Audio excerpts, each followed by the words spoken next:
turn on my microphone. The chairman will announce each case and ask any party having an interest in the case to indicate their presence by raising their hand. Commissioners will then discuss the details of the case, calling on staff to provide details of the proposals. Following this discussion, commissioners may choose to ask questions of the applicant, the staff, and any other interested party. Interested persons may speak to support or protest the application. The applicant will be entitled to one brief rebuttal. Interaction between applicant and protestants on the floor is not permitted. Persons speaking are asked to approach the center podium one at a time to introduce themselves by name and address and to present their position as succinctly as possible. If you would please sign in at the podium. The commission asks each speaker to limit his or her remarks to no more than 5 minutes. Following the public hearing on an application, the commission will take one of the following actions. 1, approve the certificate of appropriateness. 2, continue their proposal. 3, deny the proposal with prejudice, which means the application may not be resubmitted for at least 1 year unless the commission determines that circumstances have changed. And 4, deny the proposal without prejudice, which means the applicant may reapply at any time. Then, when an application has been approved and after a 10-day protest period has expired, the Historic Preservation Officer will mail the CA to the applicant, and then city construction permits cannot be issued until the CA has been issued. After that, any person aggrieved by any decision granting or denying a CA may appeal to the Oklahoma City Board of Adjustment. All appeals shall be made within 10 days of the commission decision by filing a written notice of approval with the clerk of the Board of Adjustments. So with that, we'll start the meeting. Paula, could you call the roll? Alan Brown. Present. Jennifer Bourne. Heather Clemmer. Neela Crank-Clements. Greg Eddington. Present. George Massey. Present. Mary Jo Meacham. Present. Jeffrey Parks. And Zach Ritz. Present. You have a quorum. Thank you, and I got that out of order, but now we're back on top of it. So, item 2 from the Office of the Historic Preservation Officer. Katie? We've been noting every month that the June HP Commission meeting will actually be on Friday, May 29th. That's so that the Commission can attend the statewide preservation conference in Bartlesville, if folks want to. And so, because the meeting is moved, the deadline is also moved and will be on April 30th, 2015. We will be hosting a wood window repair workshop May 15th through 17th, and we'll have registration information up on the website in the near future, so people can sign up for that. That's through our Certified Local Government program in partnership with the State Historic Preservation Office.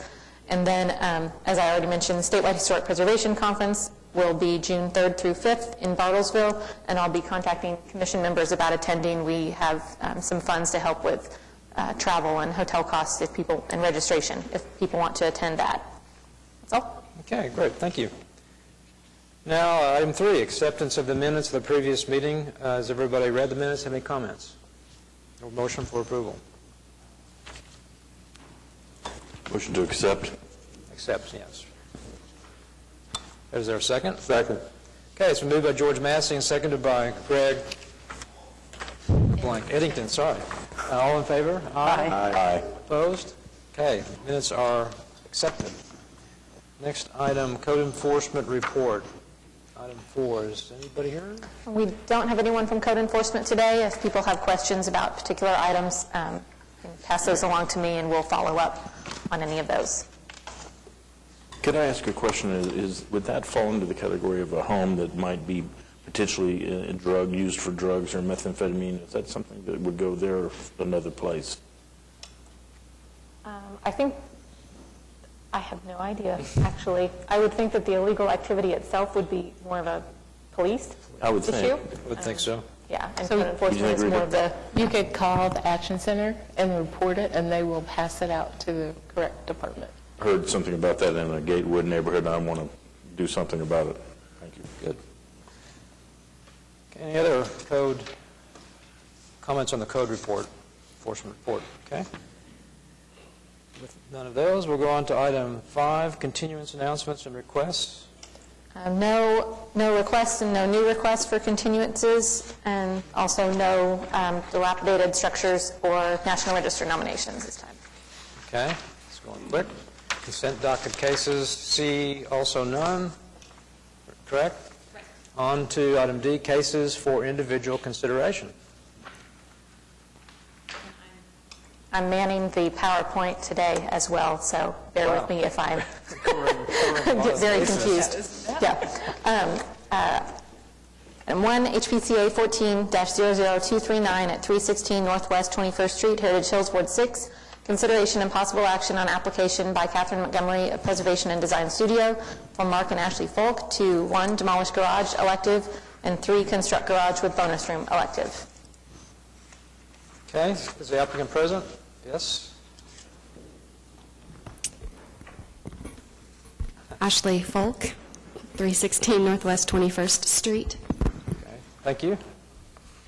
All right, do you have any comments or questions for the applicant or application?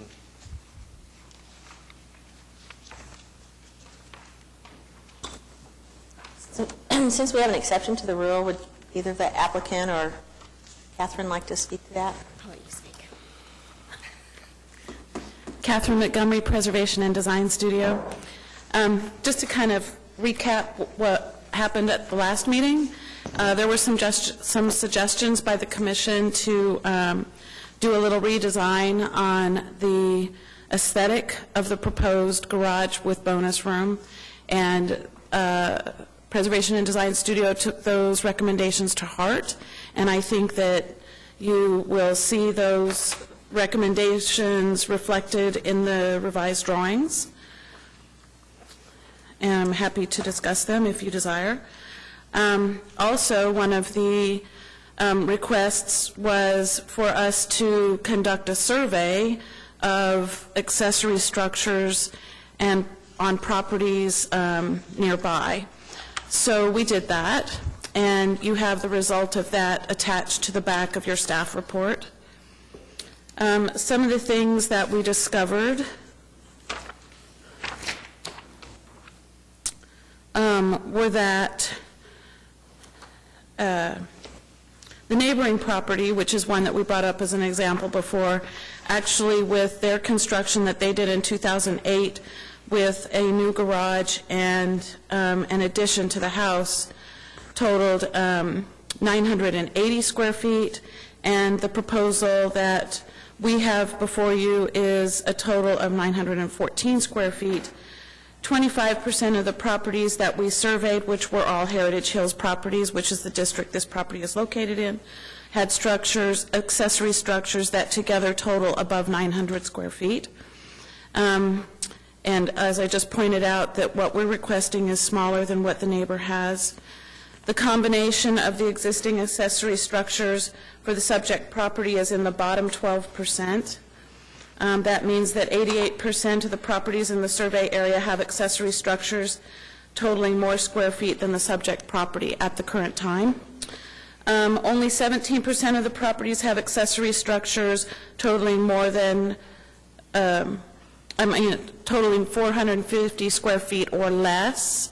450 square feet is an important number because that's the one that's contained in the new revised guidelines. So that means that 83% of the properties in the survey area have accessory structures totaling more than that 450 square feet. We did include any structures that were on the county assessor's webpage, so those would have been storage structures, separate apartments, apartments attached to garages, storage structures attached to garages. In some cases, there were garages attached to houses, and we also included porte cocheres. Even though those are integrated into the design of a historic property, they are used for a function of protecting a vehicle, or can be. So we felt that it was important to include those. So that's what we did. In addition to that, based on the staff report that we have, I did a little more calculating. This property is 7,405 square feet.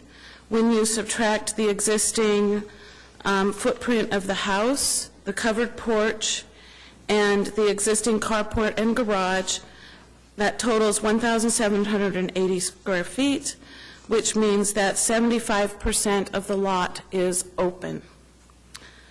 With the new structure replacing the existing garage and carport, that includes the garage and the bonus room, we still are at 70% of lot being open. So I think that that small percentage, the garage alone, is a 2% increase in lot coverage. That those minor numbers really don't support the conclusion that lot coverage is being changed significantly. Comments? I'm in agreement that, for unique circumstances for the garage to go to the 600 square feet, that is justified in this case. But I still have questions about adding the additional bonus room and the frontage of how large it is. It's from the front of the house is how many feet wide, and this is almost twice as wide as the house. I guess I could look at the drawings. So you said unique circumstance on the For the garage. for the 450 to the 600, I think that the survey, which is what I was interested in, was are there other garages that are larger than the 450 in the neighborhood that would give reason to allow for a slightly larger garage? I Okay. think that their survey proves that there are garages in the neighborhood that are larger than the 450, and based on that, I would say that there's a unique circumstance due to the existing, architecture and buildings in the neighborhood to go to the 600. I'm not convinced of the unique circumstance for the bonus room. On your tabulation, which is great, by the way, you can get all this off the website? Firstly, Paula helped us get a report that you can get from the county assessor's webpage when you highlight an area, and it gives you lots of data. Wow. Unfortunately, it doesn't give you any of the data on the accessory structure, that we were looking for. But what it did give us was some addresses. So then I put a staff member on board. It took her about 3 days to go through each and every record and put together that Excel spreadsheet. Couldn't be that easy, so. So a question on that. The first column that's total in the back page, that is just garages? Is that correct? There's a total, then an average? That was just, I thought you might be interested in it. It was it takes the total square footage. We had 212 properties.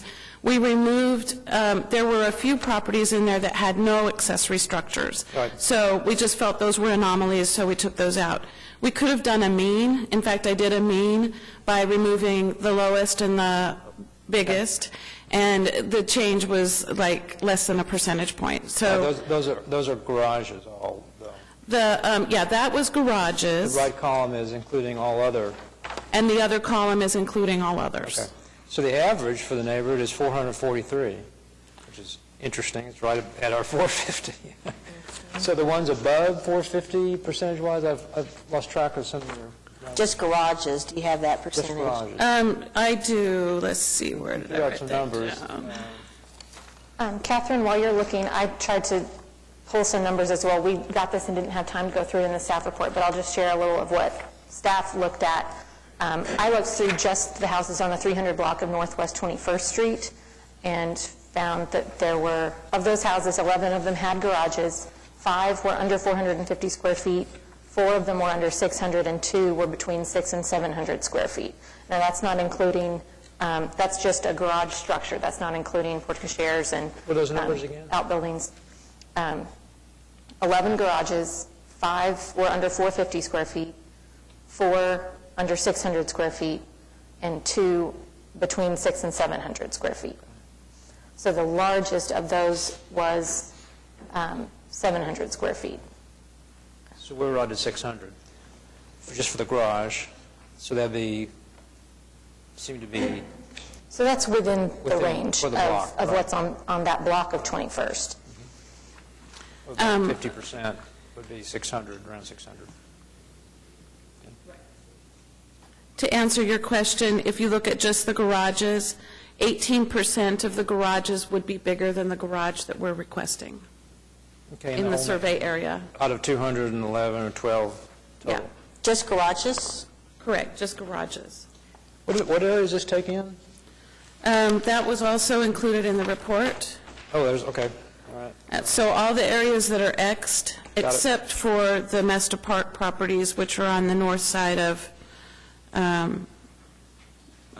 which are on the south side of 22nd Street. Okay. Okay, so that's the unique circumstance, you think, except for Also to the question that Mary Jo Meacham had regarding the width of the garage and bonus room to the width of the house. The house is 26 feet wide, and the garage is 25 feet wide, and the bonus room is 17 feet wide.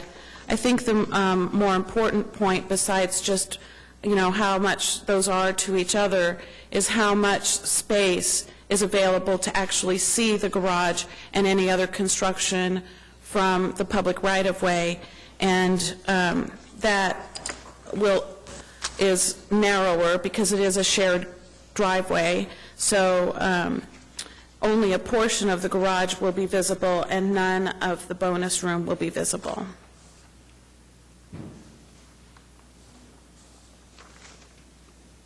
I meant to note that you have comments from the neighborhood as well, just so that they should be at your seat and were distributed to the applicant prior to the meeting.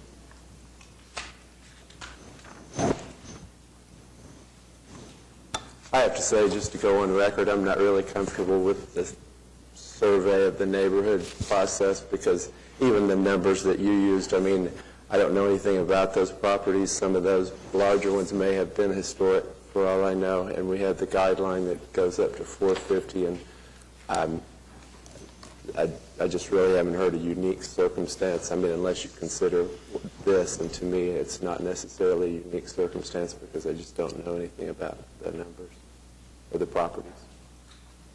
I agree, and I'd like to comment, too, that on your application in paragraph 5, you identify the unique circumstances, the size of the vehicle that you're building the garage to accommodate, and I don't believe, personally, that the unique circumstance is the vehicle.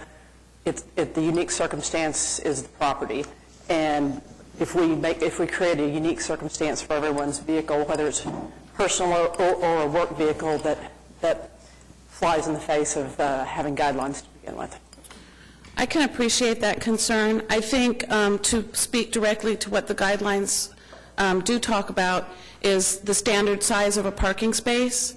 And for conceptual purposes, the standard size of a parking space is 10 feet by 20 feet. That's what we generally use. Cars have gotten bigger and smaller through time. We were just looking at some home movies that were made in the 60s, and those cars were immense. So, but we use 10 feet by 20 feet. So if you enclose 2 parking spaces at 10 feet by 20 feet, you still need room to move around those vehicles. When the car doors are open or closed, you've got to be able to get out and walk around the garage. So, we don't even have to go to that unique circumstance if we can reach some kind of agreement of what the standard parking size is, although the guidelines don't actually indicate one. The standard city parking space, I believe, is 9 by 18. Yeah, I've used those. Yeah, so, and that's not even compact, so, and they include supposedly enough space to get out of your car, and Right. we know what that's always like, but not 2 9 by 18, we kind of talked about that, it generates like a 20 by 20 exterior plus then 50 square feet for space for tools or whatever. So that's, I think, where that came from.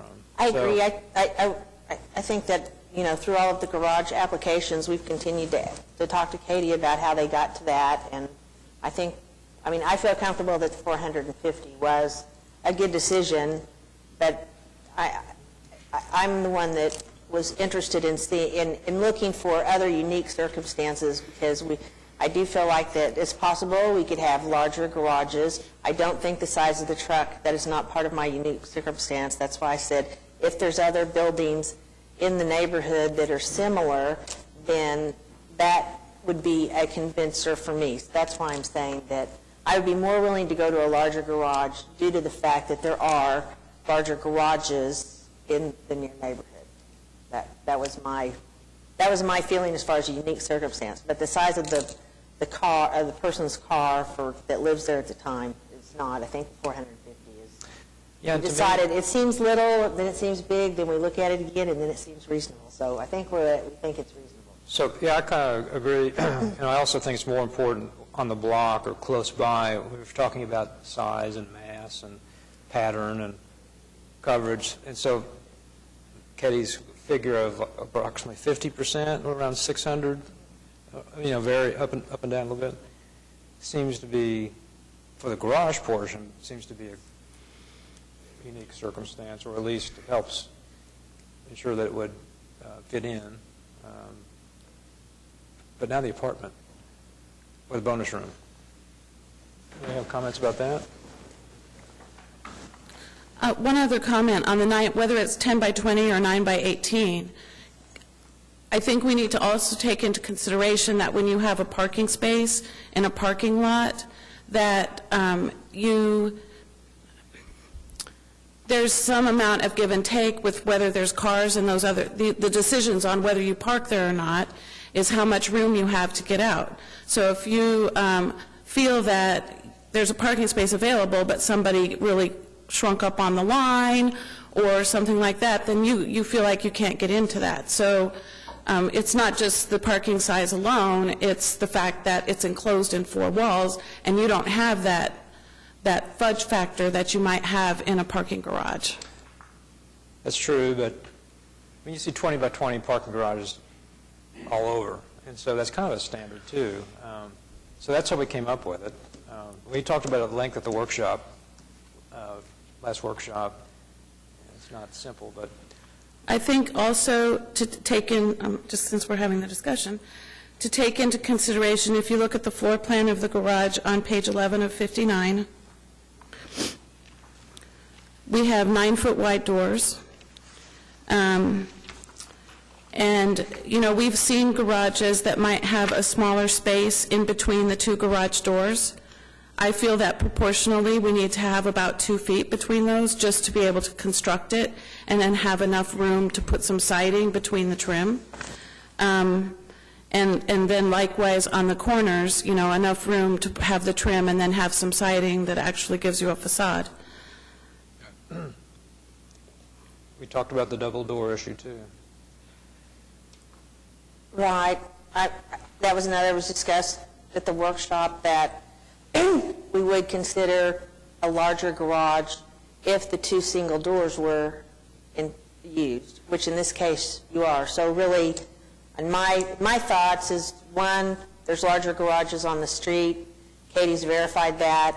And 2, the willingness to have the 2 single, which we feel like has a better aesthetic for the neighborhood. So based on those, I'm still with, I feel like that we could give a unique circumstance based on those 2 things for the size of the garage. So let's go on to the apartment. What? Let's go on to the apartment discussion. Did you have a It's comment? not an apartment. I really don't want you to think of it as an apartment. It has no kitchen facilities whatsoever. It has a bedroom that's 10 by 17. It's not even a big bedroom. It has a little bit of storage that they can use for garden equipment on the back of it, and it has a bathroom, with a full bath. So it's not an apartment by any means. It's That would truly a not be bonus room. permitted in R1 either, right? What? That would not be permitted in the Well, zone. Right. that's another discussion, I think. It's called a bonus room. Yeah. Okay. It's a mother-in-law suite, whatever you want to call it. It's Right. a place they intend to exercise and then allow guests to stay. Okay. Thank you. Yeah, usually the full kitchen is kind of the giveaway. The tipping factor Okay. on issues with it being considered a second dwelling unit. I stand corrected. Joe, do you have any comments about that? You were going that direction. I mean, I think I'm limited to, I mean, mine would be for approval of the garage only at the 600 square feet, with the two unique circumstances that we've talked about. Size of the garage is in the same block, and the willingness to put that two single-car. And the reason for Door- not on the doors. bonus room, what's the reason on the bonus room? Just too big? I just feel like it's, once again, we're back to, you know, where do we stop on on allowing the size? I just feel uncomfortable going that far. The size of what? I mean, the size of more accessory buildings or whatever, I mean. Beyond the garage. And I don't know if the guidelines are not clear to me. I mean, I don't know. I just feel like we have a garage, and then we have, I think that, you know, we've discussed maybe the addition of some kind of storage area where, you know, people felt like, yes, you need a place to put your lawnmower and whatever, but I just don't feel comfortable on the additional bonus room. I think that's the other reason, well, I don't think, I know, that's the other reason that we included other accessory structures in our survey, because I just wanted the commission to see how many other properties really have other structures, whether they're called out on the county assessor's website as storage, or apartments, or porte cocheres, or even, in some cases, second garages. So, you know, some of the storage spaces are 50 square feet, but, you know, a 204 square foot storage space, you know, which is approximately the size of the bonus room that we've proposed. Secondly, the whole point of putting the bonus room next to the garage was to minimize, you know, to have one complete structure. Of course, it's easier to build that, but also the detachment from the original structure leaves the original structure completely intact, and I think that's kind of a bonus point, because usually an addition does a lot to destroy the back of a property. So it's really a bonus room. I know that staff has written up the staff report as though it was this giant garage, but it's really not. It's really two completely separate things, and we even toyed with the idea of making them completely separate buildings. But it just seems, I mean, it's going to be more expensive to build, but if the commission was more receptive to that idea, my client is happy to go that direction as well. My comments on this, you know, if we were forced to put an addition on the house instead of, I mean, one, most of the houses in all of our historic districts are not compatible with additions. I mean, people don't come forward to put additions on them because there's really no way to put additions on most of these houses. I mean, there's a bedroom or whatever, you can't get to it. I mean, it's very difficult. Some floor plans allow for that, and people that have had those floor plans, I mean, we've done lots of additions, but I don't think that if you came and just said we want to build a bonus room in the middle of the yard, where would we be on that? Is that in the, I mean, how would we handle that, Katie? I mean, that would have to just be reviewed as a freestanding accessory structure. I think we might look into if there were any kinds of permitting issues with with building just a standalone guest house. I don't know how they would consider that. I haven't looked into that, and you may know more than I do.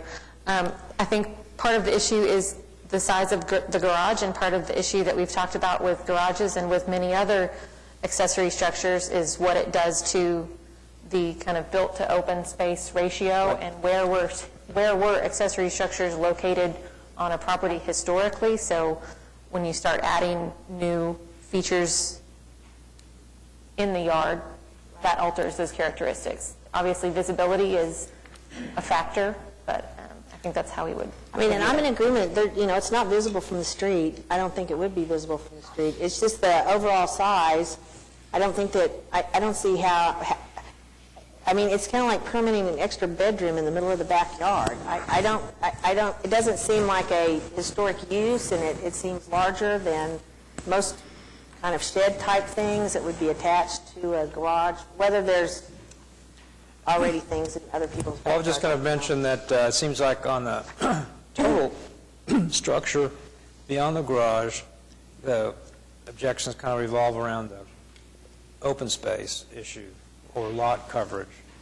So, to really look at the total size of accessory structure, which you did, it seems like to really evaluate that you need to know how that compares to the lot size. Well, those were the figures that I gave you a minute ago. Yeah, lot sizes? The lot size is 7,405 square feet. Is The that house... Is that on here? No, I just did Oh, this like an hour ago. The size of the house is, the lot is 7,405 square feet. The house has an 1,100 square foot footprint. It also has a covered porch. I'm going with covered structures. I meant to try to compare with the neighborhood. That's what I was talking about. You did a tally of the size of total accessory structure in the neighborhood and the average? Yes. But do you know what the average lot size, or it would depend I on- did not average the lot size. The acreage is on there.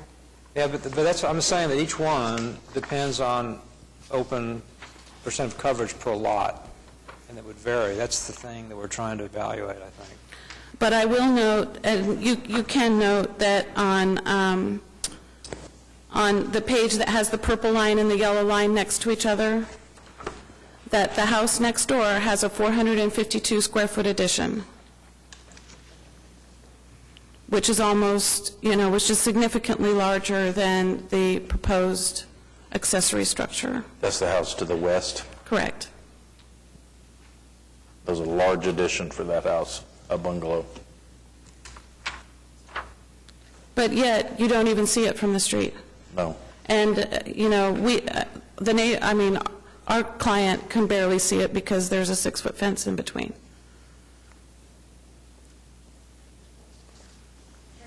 I'd like to hear a little Would you more like from to the step up? neighborhood. Have a-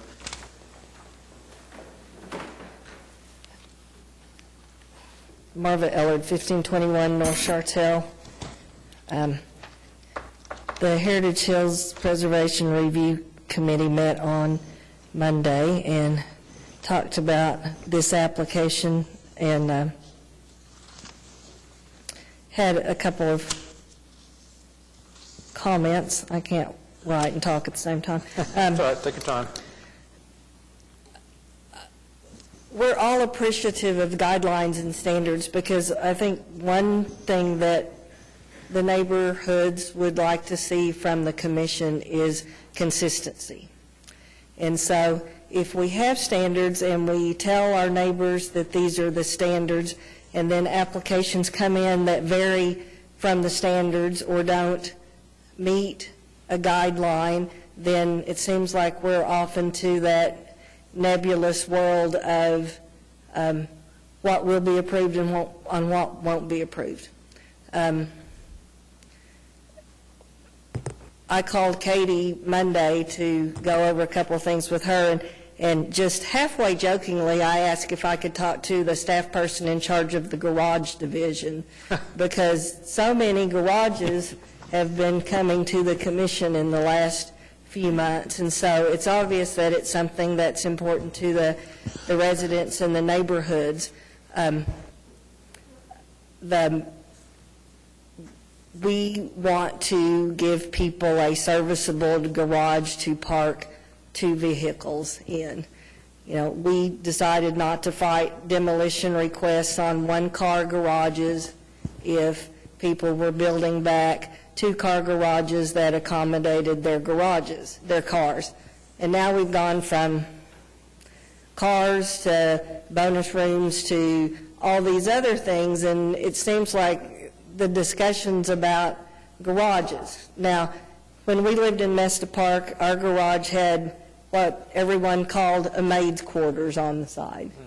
And it was maybe, I don't know if it was even 8 feet wide. It was just a little space on the side, and most people used it as storage or turned it into a little outdoor gazebo kind of looking thing. And I can understand Catherine's discussion and Joe's discussion about the need for lawnmower storage and this and that, and so maybe the 450 square foot provision needs to be revisited for practicality. But when we looked at the Folks proposal, it looked like a starter home in the backyard. You know, it wasn't a garage with a little bit of storage. It was like a little house with a two-car garage. And so I know it sounds a little abrupt, and I don't mean it to be, but sometimes people outgrow homes.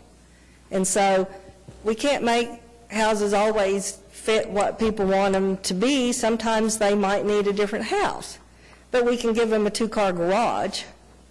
You know, so I don't know that we have to suit everyone's need. You know, like I said in the email, if they want extra space, were two-story carriage houses consistent in that neighborhood, in that block? I don't know the answer to it, but the committee brought up the possibility of a two-story structure if they want that space, but it seems to only be a 50-foot wide lot, and so 42 feet of 50 feet is a lot of coverage, even though it's in the back of the lot. It's a pretty good-sized structure back there. So I just hope that we can get to the point where we can have some certainty and consistency on garages and know what people can safely apply for and know that they can get that. We're trying. I know. Would you feel more comfortable with an addition to the home? Would that feel more palatable than this addition to the garage? I haven't gone and stood in the folks' backyard and looked at the back of the house. I don't know that house that well. I know from the pictures. I don't either, no. What And then if we go to two-story garages, you know, with space above, then we get into our adjacent abutting, all of that. As I said, we discussed the garage issue length at the workshop, and it seemed like we discussed the open space issue. Katie, did we come up with anything on that? We talked about that there are requirements citywide just for standard residential districts on how much open space you have to have, how many square feet of accessory structures are allowed, and I'm going to have to pull that out and look at it. For like R1? For, yes. Yeah, which is most of our... I want to tell one more thing. Can I make one more comment? The first time that we know a lot of our neighbors have applications is when I get the packet from Katie. And it would be, I think, helpful and possibly, I don't want our neighbors to think we're against them. We meet once a month, and we want to meet with people who have applications, and we ask the design professionals that submit applications in the city to please have applicants call us, and we'll be happy to set up a meeting with them, because this is not intended to be an adversarial thing. We want to be helpful in things, and a lot of times we never hear from anybody, and the first we know is when the application arrives in the packet. Would there be a difference for you, as it would be for me, if this historically in the Sanborn had a servant's quarters attached to the garage? It would. I think it would for me. It would, but it might not to that extent. Right. You know, but it would matter if to some extent. Mm-hmm. So back to the Can I just, open. I'm sorry, can I point out something real quick? This is the second time our application's been before you. I never heard from our neighborhood. The first I heard of it was the email that I received the copy of this morning. You know, this is 2 months now. She's never, as she said, she's never been in my backyard. She's never seen the scale of the project to our backyard. And I welcome anyone to come over and take a look at it. It's not like we're just plopping something down in the middle of our backyard. This is space that, quite frankly, is not usable. We've fought with drainage issues for a long time with it. I mean, we can't, it's not like I'm taking away green space that I can utilize on a daily basis by any means. So I just wanted to point that out.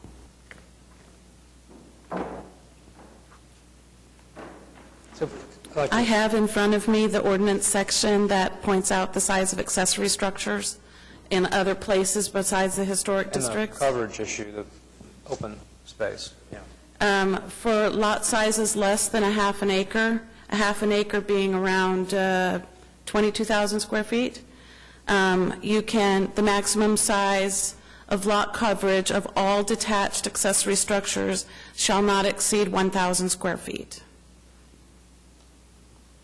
And that does not include carports or other covered structures. It only includes enclosed structures. Okay. And Alan, I think there was another, there's another provision that talks about the amount of built surface you can have on a lot, but I believe that limit is 50%, and they're still at That's- approximately 70% open space Right, of the so it lot, still right? apply.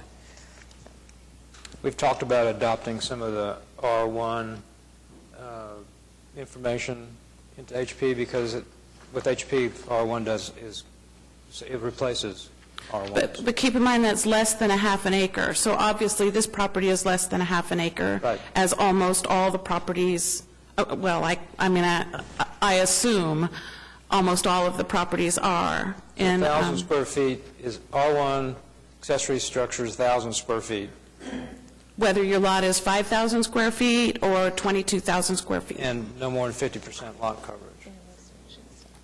Not exceed, yeah. Well, we'll probably have to continue this discussion about incorporating more guidelines on this. So, where are we? Anybody else?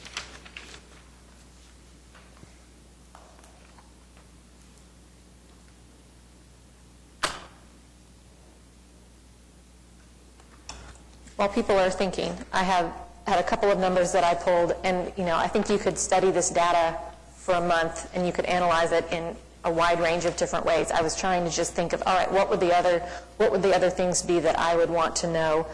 And from how I calculated it, there were, in the survey, which included 211 garages, there were 104 under 450 square feet, 94 that were over 450 square feet, and 13 with no garage. That's for all 211 properties.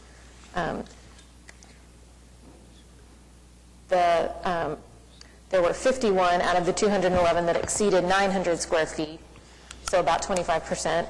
And then of those, it looked like 21 of them exceeded this amount with the inclusion of a garage apartment, some of which appeared to be on the second floor of the garage, so not the footprint, but the square footage of the garage. And then 17 were going over that amount with the inclusion of a porte-cochere, which I think some people had concerns about whether or not that was really an accessory structure. So I'm happy to repeat that if any of those numbers, I know that's a lot of numbers to throw at you, just while people are coming up with other questions or comments.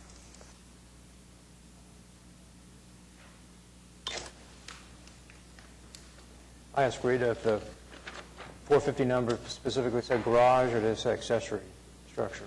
It says garage. Garage, okay. Yeah, sorry. So is there anything that has a square footage limit on accessory structures except garage? No, there's not in the guidelines, there's not a specific cap on in general, accessory structures. So we're in a gray area here. Well, I think it depends if you consider the bonus room on the side of the garage to be, to me, I don't read that as a freestanding Or the accessory garage. structure. Or the It's garage. all one building. And I understand it's a different use and it's separated from the garage portion of the building, but it's, to look at the drawings and the floor plans, it's one structure, in my opinion. It is, you're right. That's my opinion as well, and the guidelines we have right now, regardless of the size of the other structures that you've surveyed, and I appreciate the work that you did to do that, the guidelines put a threshold of 450 square feet, and what you're proposing today is nearly double that. Okay. So is there some sort of motion or additional comments? And we do have a continuance left, so if you there's like an opportunity for revisions, that would make the Would you like to- decision a little easier for the commission, even though I really thought that the additional information we provided was very interesting to us and eye-opening as to how dense the neighborhoods really are. Interesting, yeah. In fact, some of the character of the neighborhoods is watered down when we remove accessory structures, as we've seen on many lots. So you consider a continuance? Yeah. Okay. But if we take a continuance, we need some feedback on what kind of, what to do next. And I'd be happy to work with the applicant on further kind of analyzing all of the data that they pulled, because I do think it's very useful and it's very informative, but I think there may be some questions that people have raised, such as historic versus non-historic garages and separating out true garages from other accessory structures that might be helpful in making a case one way or the other. Would you feel differently if the bonus room was a separate structure? They're asking for guidance, that's why I asked. I need to think about that. Okay. I don't have an answer to that today. I did mean to put in the spot, but I mean, what I hear is that from fellow commissioners is perhaps that I am being generous with the 600 versus the 450. That's my view, so I'm not promising I'm going to vote on anything with additional information, just to be on the record, I guess, about it. I mean, I've already said what my feelings about it are. I certainly would consider additional information, though, like what you were talking about if there was information about which of these larger structures were historic. But right now, I'm inclined to stay with the published guideline. the 450 for garage structure. You know, I appreciate the exhaustive research. The spreadsheet is really incredible. But do we have any idea what percentage of those may have been prior to 1969, prior to HB? Whenever there was, well, I mean, I wasn't the one that actually pulled the data, but you can see by the sheet, if it was something that gave a date, like when the garage was built or something, then we included that on the spreadsheet. So you see 2013, you'll see 2006, 2012, 2008. That's when the garages would have been built. 2002. If that information was on the Is it county available? assessor's website, we included it. At least, I might have even said to her if it's been built since 2000, I don't know, because that was basically when the new guidelines, the exhaustive guidelines came into effect. It's been a while since we've had a two-story garage application, but I think I would feel better about a two-story garage myself.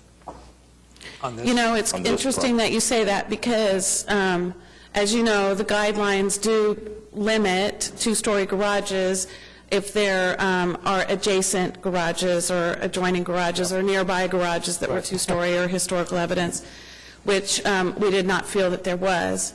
A two-story garage would obviously be more have more mass visibility from the public right-of-way, and also, you know, there's a lot of talk these days about aging in place, and if part of the intent of the bonus room is to allow as a mother-in-law suite, then that automatically says that that person is going to be older than the people who own the house. So a second-story bonus room is, or a story and a half, as you know, sometimes those come forward, just, you know, kind of defeats the purpose. I understand that completely. That's when I think in the home addition would be more palatable to me than what this particular application with the additional space. for the bonus room. Correct. Okay, got some comments. Would anybody like to make a motion?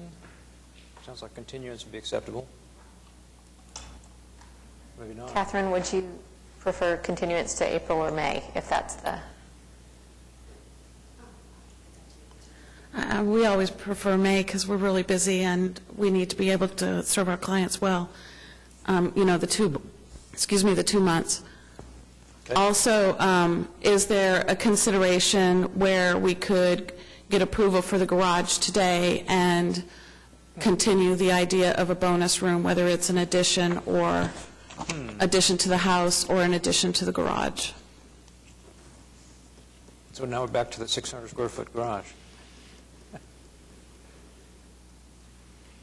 I mean, if it makes the commission feel better, there is, I ran some calculations. If we made the garage 2.5 feet narrower, so that means that it would be 2.5 feet less across the width of the lot, that would still be functional, and although a little tight, but certainly for someone who has 2 ordinary vehicles, that would be appropriate. That would take it down to, I think I had 587 square feet.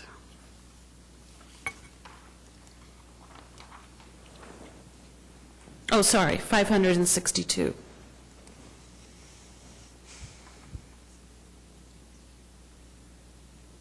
I'm looking at you.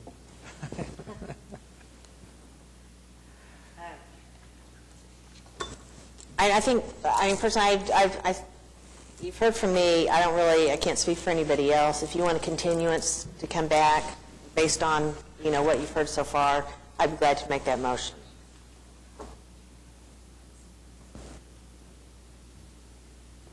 So you would be? To make the motion to continue. Oh. Okay. If you're definitely planning on continuing, to add something, I don't feel comfortable making a motion to just give permission, Partial. to get approval for just that part at a larger size. Okay, so is there a motion?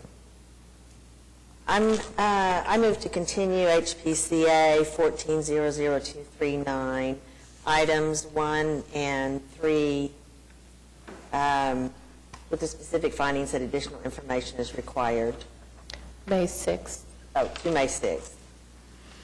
Second? Second. George? Moved by Joe Meacham, seconded by George Massey. All in favor? Aye. Aye. Opposed? Okay, continued till May. Thank you. Thank you.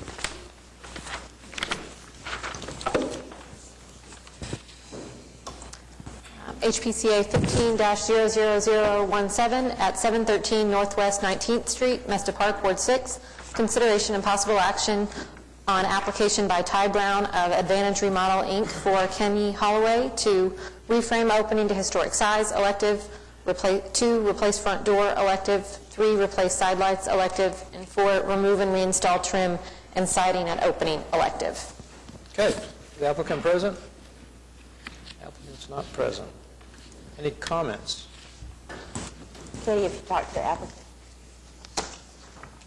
I have not had any communication with them since the staff reports went out. So we had been communicating with them, trying to get additional information about the condition of the side lights, feasibility of just repairing the door opening itself without reconstructing the entire door entry unit, but had not received the information at this point.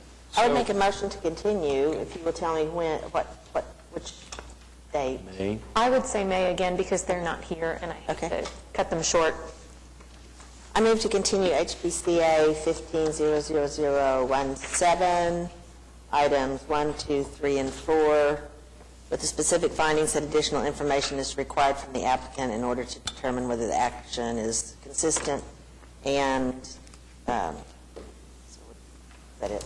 May 6th. To May 6th. Second. Okay, so moved by Joe Meacham, seconded by Ann Zakowicz. All in favor? Aye. Opposed? Okay, that's also continued to May. Now item 3. HPCA 15-00018 at 1001 Northwest 17th Street, and we have an error here. This is Mesta Park, not Heritage Hills. Ward 6, consideration and possible action on application by Adam Landman of Sam Gresham Architects for Jennifer and Brett Vogler to, 1, construct a pergola elective.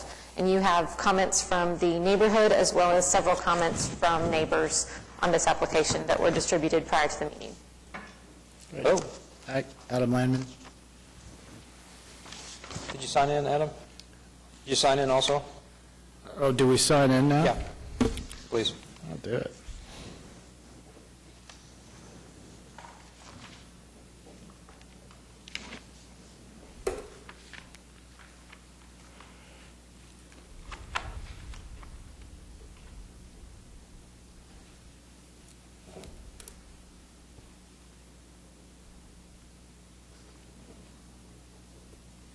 Okay. Do we have any comments, questions for the applicant? Adam, after looking at the revised drawings and your historic photographs, do you have a year on those? I do not. Okay. Those came from some version of Home and Garden magazine back. Oh, okay. I would say that I still believe that after reading section 2.5, the landscape and landscape elements, I still don't feel that the pergola that you all are suggesting fits those guidelines. Do you have unique circumstances or an explanation of how you feel like your design might fit in there where it says, I can't find a place where it says that the design that you all have based on being on a corner lot and all of the other items that it fits. What's your thoughts? Okay. Well, both the historic pergola and our proposed were highly visible from the right-of-way. You can see that from the photos that are being shown. In 105 years since the house was built, there's been significant changes to the back landscape. The walkways have changed. There's been an addition of a pool. There's been a garage addition. There's been, obviously, the driveway and so forth has been changed. And so to replace the pergola as it's shown historically on that site doesn't really, it's not very compatible with these changes in the past 100 years in the past. And so what we're doing is we're proposing a pergola go back onto the site. And the one we're proposing is actually, there's some issues here as far as scale goes. And my thought on that is we're actually proposing less square footage as far as the overall size of this in terms of where it's going. The position has changed due to the fact that landscaping and everything else on the site has changed. And so otherwise, all of the construction details and the actual, there was some question in the staff report as to these extensions, and that's coming directly from the photographs. It has quite large extensions on it, and that's where the design is coming from on the wood. I didn't see on your design on this one with the changes, what is going to be under pergola? There'll be concrete underneath it. So it'll be all new, there's already some, is all of the existing going to be I think it's removed? just all existing, yeah. Just all existing? Yeah. So they're not, the owner isn't planning on, tearing out the concrete underneath that area. They just want to put a pergola over that particular section. We're also trying to step this thing away from any of the existing structures. And I want to get back to the issue of the scale of the overall thing. In square footage, we're smaller. However, in actual dimensions, we've changed those dimensions. Right. We're not planning on connecting this thing to either one of the existing structures, as the original pergola was connected to both of the existing structures.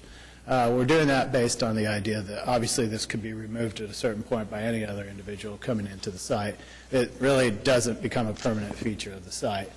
I feel like we have a fairly good, based on those arguments, I feel like we have a fairly good instance here where I'm asking the commission to make a decision based on that idea that this site has changed significantly. Well, my comments are that, because I've kind of been trying to discuss the shade structure issue, you're replacing the historic pergola with a new pergola, kind of saying, well, it's serving the same function, but it's not. It's totally fenced off from the yard. It's its own, it looks like a car parking area. And that's the thing everybody is really kind of not wanting to go there, for basically a shade structure for cars. If it was open to the yard and was more of a patio space with a pergola cover, that'd be different to me. At least it'd have another function as a patio, but it looks pretty clear what it is. Let me step in real quick as we discuss that, because I've also considered that possibility, Alan, and previously we had gone through the process with the fencing and the change of the driveway, and of course that little section of fencing you're talking about that separates the yard from the pergola was a condition of what was previously approved, and so I left it in the drawings as something that is there. That's currently not there, and if we're going to talk about this idea of putting a pergola on the site in that location being a possibility, I'm pretty sure my owners might consider the idea that section of fencing could go away and then make use of this as a shade structure for the backyard. I think that y'all have made some great changes, however. I'm just going to look back to section 2.5, landscape and landscape elements, 2.519, where it says, do not add a pergola or a trellis to a prominent elevation where none historically existed. And then the second one, 2.5.20, new pergolas not visible from the public right-of-way may be constructed in backyards or real elevations or accessory structures. And I truly, as far as I'm concerned, personally, I feel like that all of the changes that you've made, I just can't get away from those two items that are in the guidelines. Which are, do not add one where one did not exist and not visible from the public right-of-way. And I think that, I do know that we seem to maybe hold it against people more harshly in some cases on corner lots, but corner lots in the end are more important, I think, visually Well, to the neighborhood. So I'm sorry. that's I feel as if one did historically exist here and was prominently visible from the public right-of-way. Right. And therefore, we do have an argument to say there's a pergola, there was an existing condition of a pergola on this site, on this corner lot. And I understand that. Makes it more difficult, I think. But I still feel like that, I just don't see how, given the guidelines, that's how I feel. I feel like that it doesn't conform to our guidelines. To me, 2.5.19 controls here. It's not permissive. It says, do not add a pergola or trellis to a prominent elevation where none historically existed. I understand there was a previous pergola, not in the location that you've proposed. And to me, a pergola, the function of a pergola is to provide outdoor living space, the covered living space. This is obviously intended as a place to park cars. Your client's email to a neighbor indicates that, and that's consistent with your position when you were before the commission the last time. So based on that and the clear guidelines of 2.5.19, I can't support your application. Okay. I understand, and I understand that. I'm curious I'm trying to get some feedback as to how we move forward, and now we're getting into how we use pergolas on a site. And so I'm curious how if the use of a back door, of a structure I'm putting in is somewhere in the guidelines that I can refer to. Well, I mean, it does, that same, the same paragraph that we're referring to, it says, adding a pergola to the back elevation can help shade an outdoor space and can offer some degree of shade to the interior, which means added energy efficiency. Yes. I mean, I don't see how the car park, I don't care what we call it, it's a pergola to be used as somewhat of a, parking space. I don't think that that's in the spirit of the guidelines either. Could you help me on the photo that we're looking at now, and then for the new rendering on page 3 of 12 versus the rendering of the historical photo on 4 of 12? They're all kind of a different juxtaposition of the lot. Yeah, Could you help me? I place drove by, that. I'm not sure which one is what now. Was that, this historical thing, is that still there? That historical photo? Yeah. No, That's not there. That's gone. Okay. And if you look at the photograph, historical photo reference number 1, it's Right. at the bottom. That front, where it's labeled garage addition, that's an extension of the garage from the front of the existing garage that you see in the rendering. And so where if you look just at the page beforehand, I'm stacking them like this. Right. Okay, so here, on the front of this garage, there was an additional part, a piece, that was dilapidated, and the owner didn't really tear it down, it just sort of fell down on its own. And then directly behind that, you can see the historical photo shows the garage without the addition. That garage has been added on to the back. And so it's longer. The historical photo isn't showing the entire length of the garage. And so that pergola that you're seeing on the garage, we're talking about it being at the back of the site. It's not at the back of the site. It's at the front of the site attached to the entry of the garage. I was just trying to find some historical reference here for pergolas on the property. I'm running out of words. So I guess where you see that little garage addition, that's where in the historical photo, that's where the existing concrete is today. Right, we just saw that on the other plan. Thanks. So, if I scale that in my mind, we're looking at, there's about 10 feet between where the historical was and where we're proposing the new one. So the pergola you are proposing is kind of a sitting area for the pool also, would you? Yeah, it would be directly right next to the pool. So it just happens to be an area where a car could also park? True.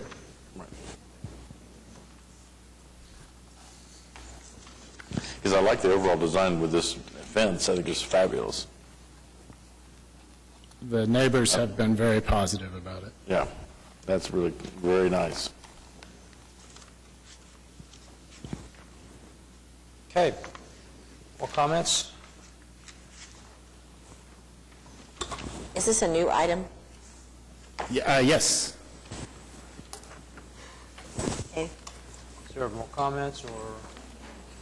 Well, this is the first time that we've heard this application, so we could certainly continue it and see if there's some revision to the design that can be made. I know Adam and I talked about if it didn't go all the way to the fence, wasn't right at the street edge, if that would be preferable.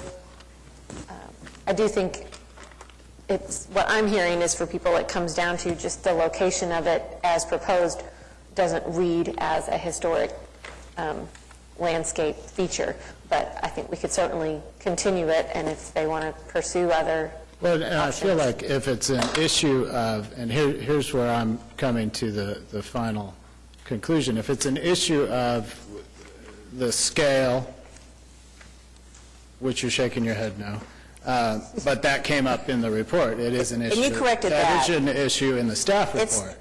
And so I feel like we still have in here, we're saying there's a scale issue. However, we're smaller than the original. And so I feel like in terms of the overall site, we're feeling pretty good as far as scale and the rhythm between the garage agreement. and the existing house. We do have a wall between our pergola and the yard.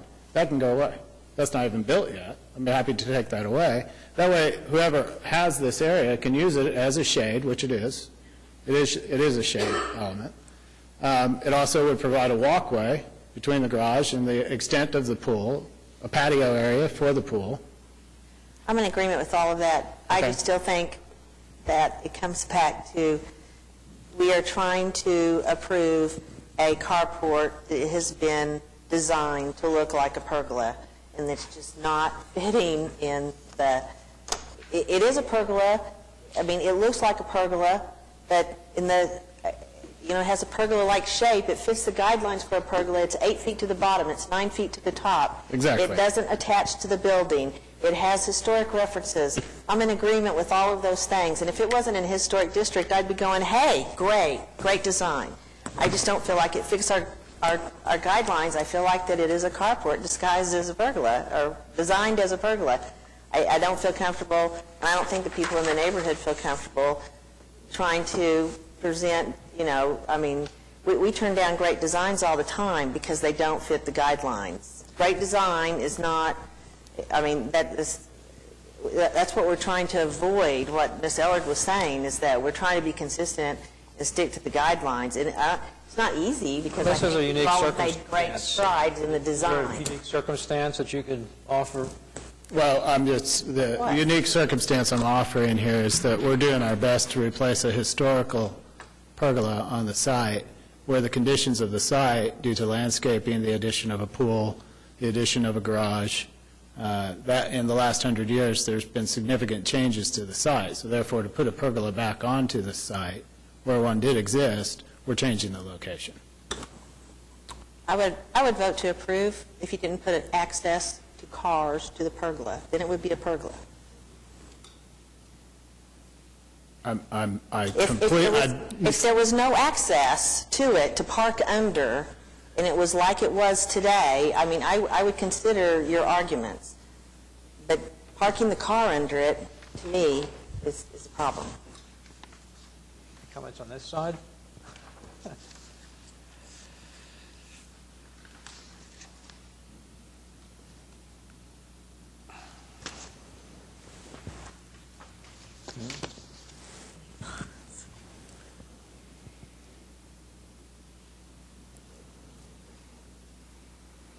Or is there a motion? Is there another place for it in the yard?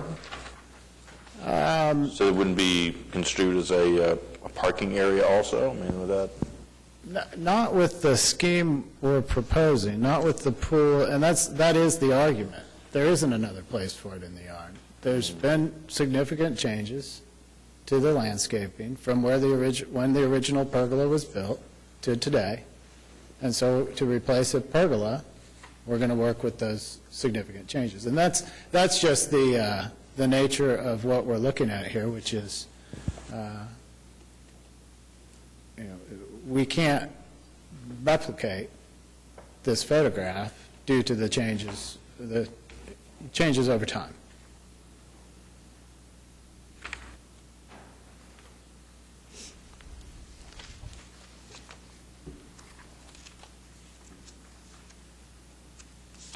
Anybody?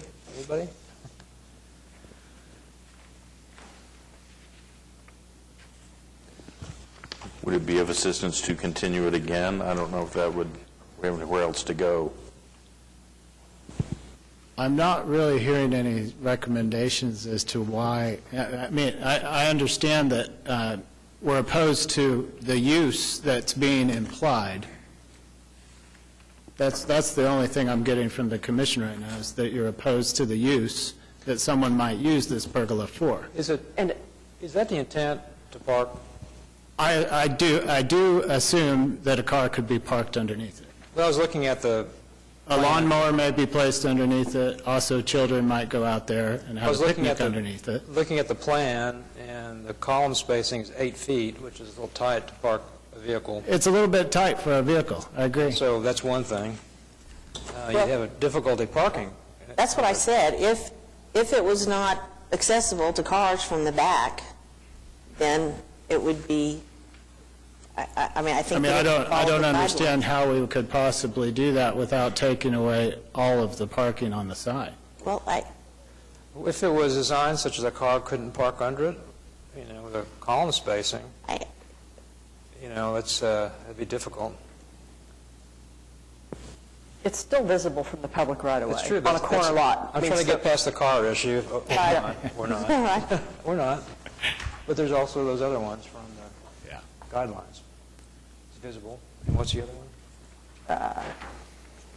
Two.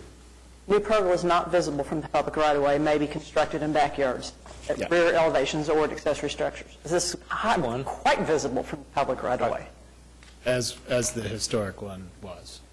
This is, what you're proposing is not in the location, the historical pergola. Right, it's also visible from the right-of-way. So new ones should not be visible. So that right there, do you want to make a motion? Somebody? That's what it says. And this is a unique circumstance. Are you interested in a continuance?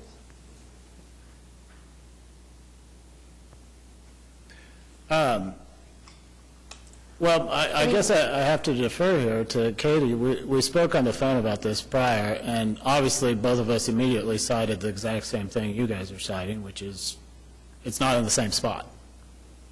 That's the difference between what we're proposing and what was there. It's not in the same spot. We've made it smaller, and we've adjusted it for site upgrades.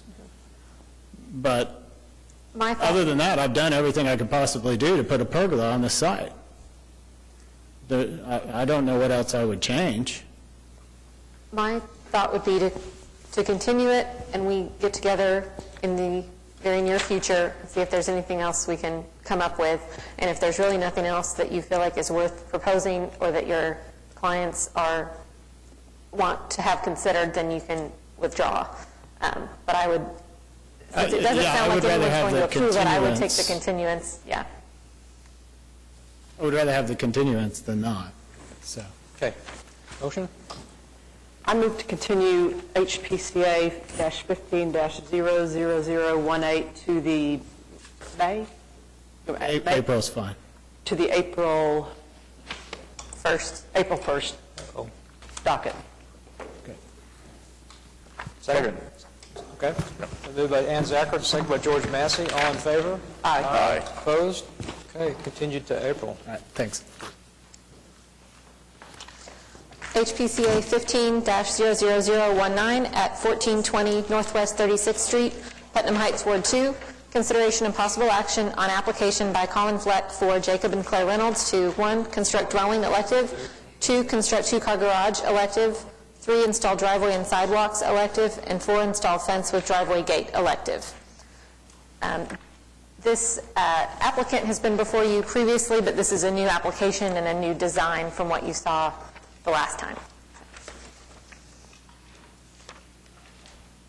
Okay, welcome. Hi. Mr. Fleck.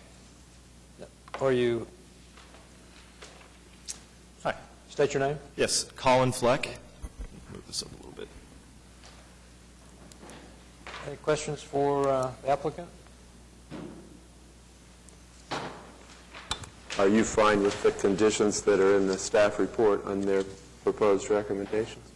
I believe so, yeah. From what I've read, it appears that we're appreciative of the comments and the recommendation to approve it. Katie, the only comment I had was, does the elevation of the house, or the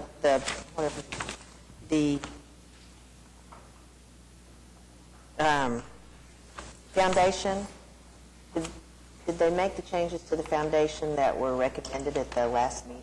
So they, I believe, have raised it slightly from the initial proposal, which was much more, like almost totally at grade. Correct. And in addition to that, if you look at page 12 and 13 of the staff report, provided some additional information about the variation in floor height down the block and kind of the number of steps. So they're still at the bottom of that range, but there is a range on the block and some variation.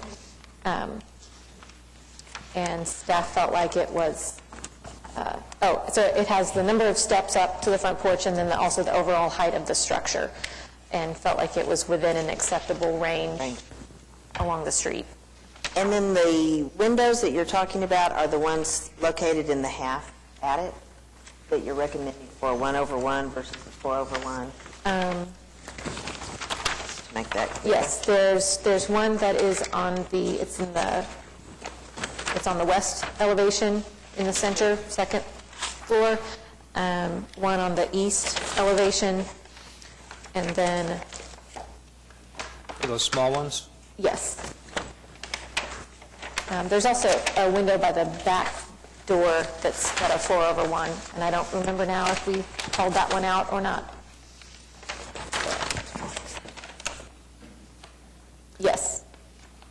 I could see the two small ones on the east and west, but that one's a little larger. I You're saying because of the proportion of the lights, or? Yes, and it's not as noticeable as the two on the sides, so you all may feel like that's not an issue. I don't feel strongly about that one. Are we clear on the exterior brick that's going to be used? Do we have a sample, or? They submitted color photos and brochure from the manufacturer on the brick material, so I don't have a Has brick. staff taken a good look at that? You feel comfortable? Yes, yes. And it's not the king-size brick. I know we've had lots of discussion with some past ones about the scale of using different size brick, but I'd like to fit in as nicely as possible with the neighborhood. I mean, we're not trying to use some special brick or anything like that. I just want to make sure that staff had all of the specifications for the materials. I would like to move to approve, One second. unless anybody has any questions. Where's the garage? Is it in here? If you look at the site plan, it's on the southern boundary of the on the- property. I mean, the drawings. Oh, Page- okay. Do I have, 21, under, which section is it? on the back. This is the house.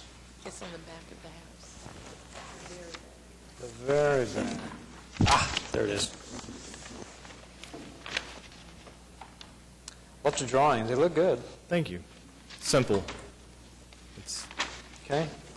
On the elevation, and it's hard when homes have, basements to get to that look. Does this have a crawl space, or is it just an elevated slab? It's just an elevated slab. Just wondering. Yeah.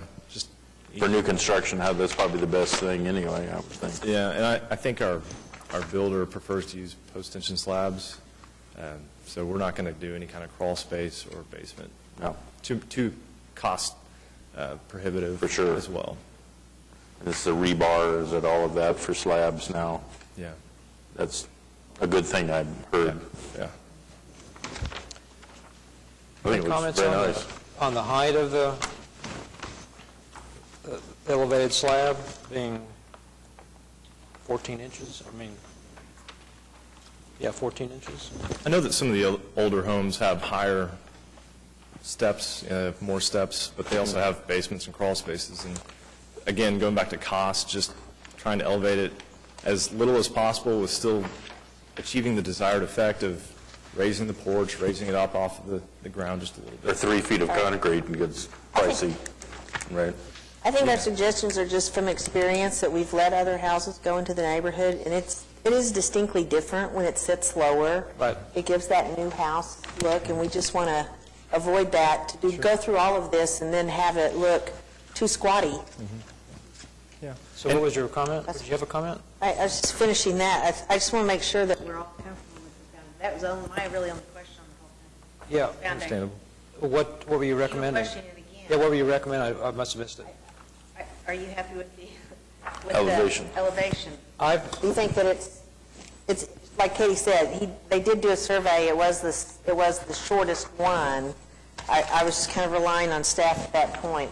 I must have been flipping through the drawings. It's on page 12, Okay. While the steps are the shortest, the house itself is right in the middle. within a foot of the Yeah. highest. Yeah. So, I mean, with one more step, it'd almost be equal to the highest house on the street. It would be one of the tallest, yeah. Or, yeah, tallest. We didn't want to be the tallest either. Right. We wanted to be I right agree in the with middle. that. So you have 9-foot, what is the floor-to-floor heights? Floor to floor in the first is 10, I believe. Okay. And that's where we make up some of that height, even though we aren't as high up off the ground with our first floor slab. Okay. We make up for some of that height in the first floor ceiling height. And then the second one is going to be, I think, 9 feet. I'd have to go back and look here. For elevations. Personally, I'd like to see a little more height, more steps in front, maybe, I don't know, 3. 2, What was in the original? 0. That's what I thought. what, It was 0 when they brought it in. oh, the last design? Yeah. Correct. 2 steps don't require a handrail, that's one thing. If you go to 3 steps, you'd have to have a handrail. at the front and back. Which are the architecture here to chime in on it? So, We're aware of another house on the street that has only 2. I don't know if it's listed in that. it is. It is. Page 12. Oh, that's actually their house. Oh, that's their house. I thought, Well, that's the not the same property was address. sold to them listed as 1416, but that address does not exist. I see. I thought, well, proposed structure, and then I looked at the address, it's a different address.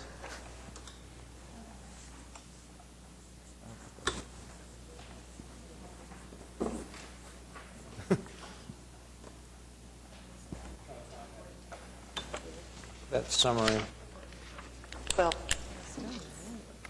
It's 1442 is the address. It does say 12. Why don't I have that? Does a plat have to be refiled on a home like this? That's a question, I don't know. Refiling of a plat? I don't know The the other answer to 12. that question. When you don't have the correct address. Oh, If they change the address, they must have...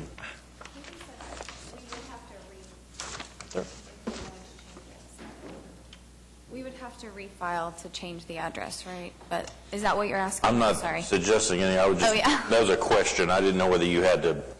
If to we wanted refile to the change plat. the address, we would have to refile with someone, but we have no preference of Right, what I mean, number's it's- there. The numbers are good for you, the Yes, the numbers are great. feng shui on those?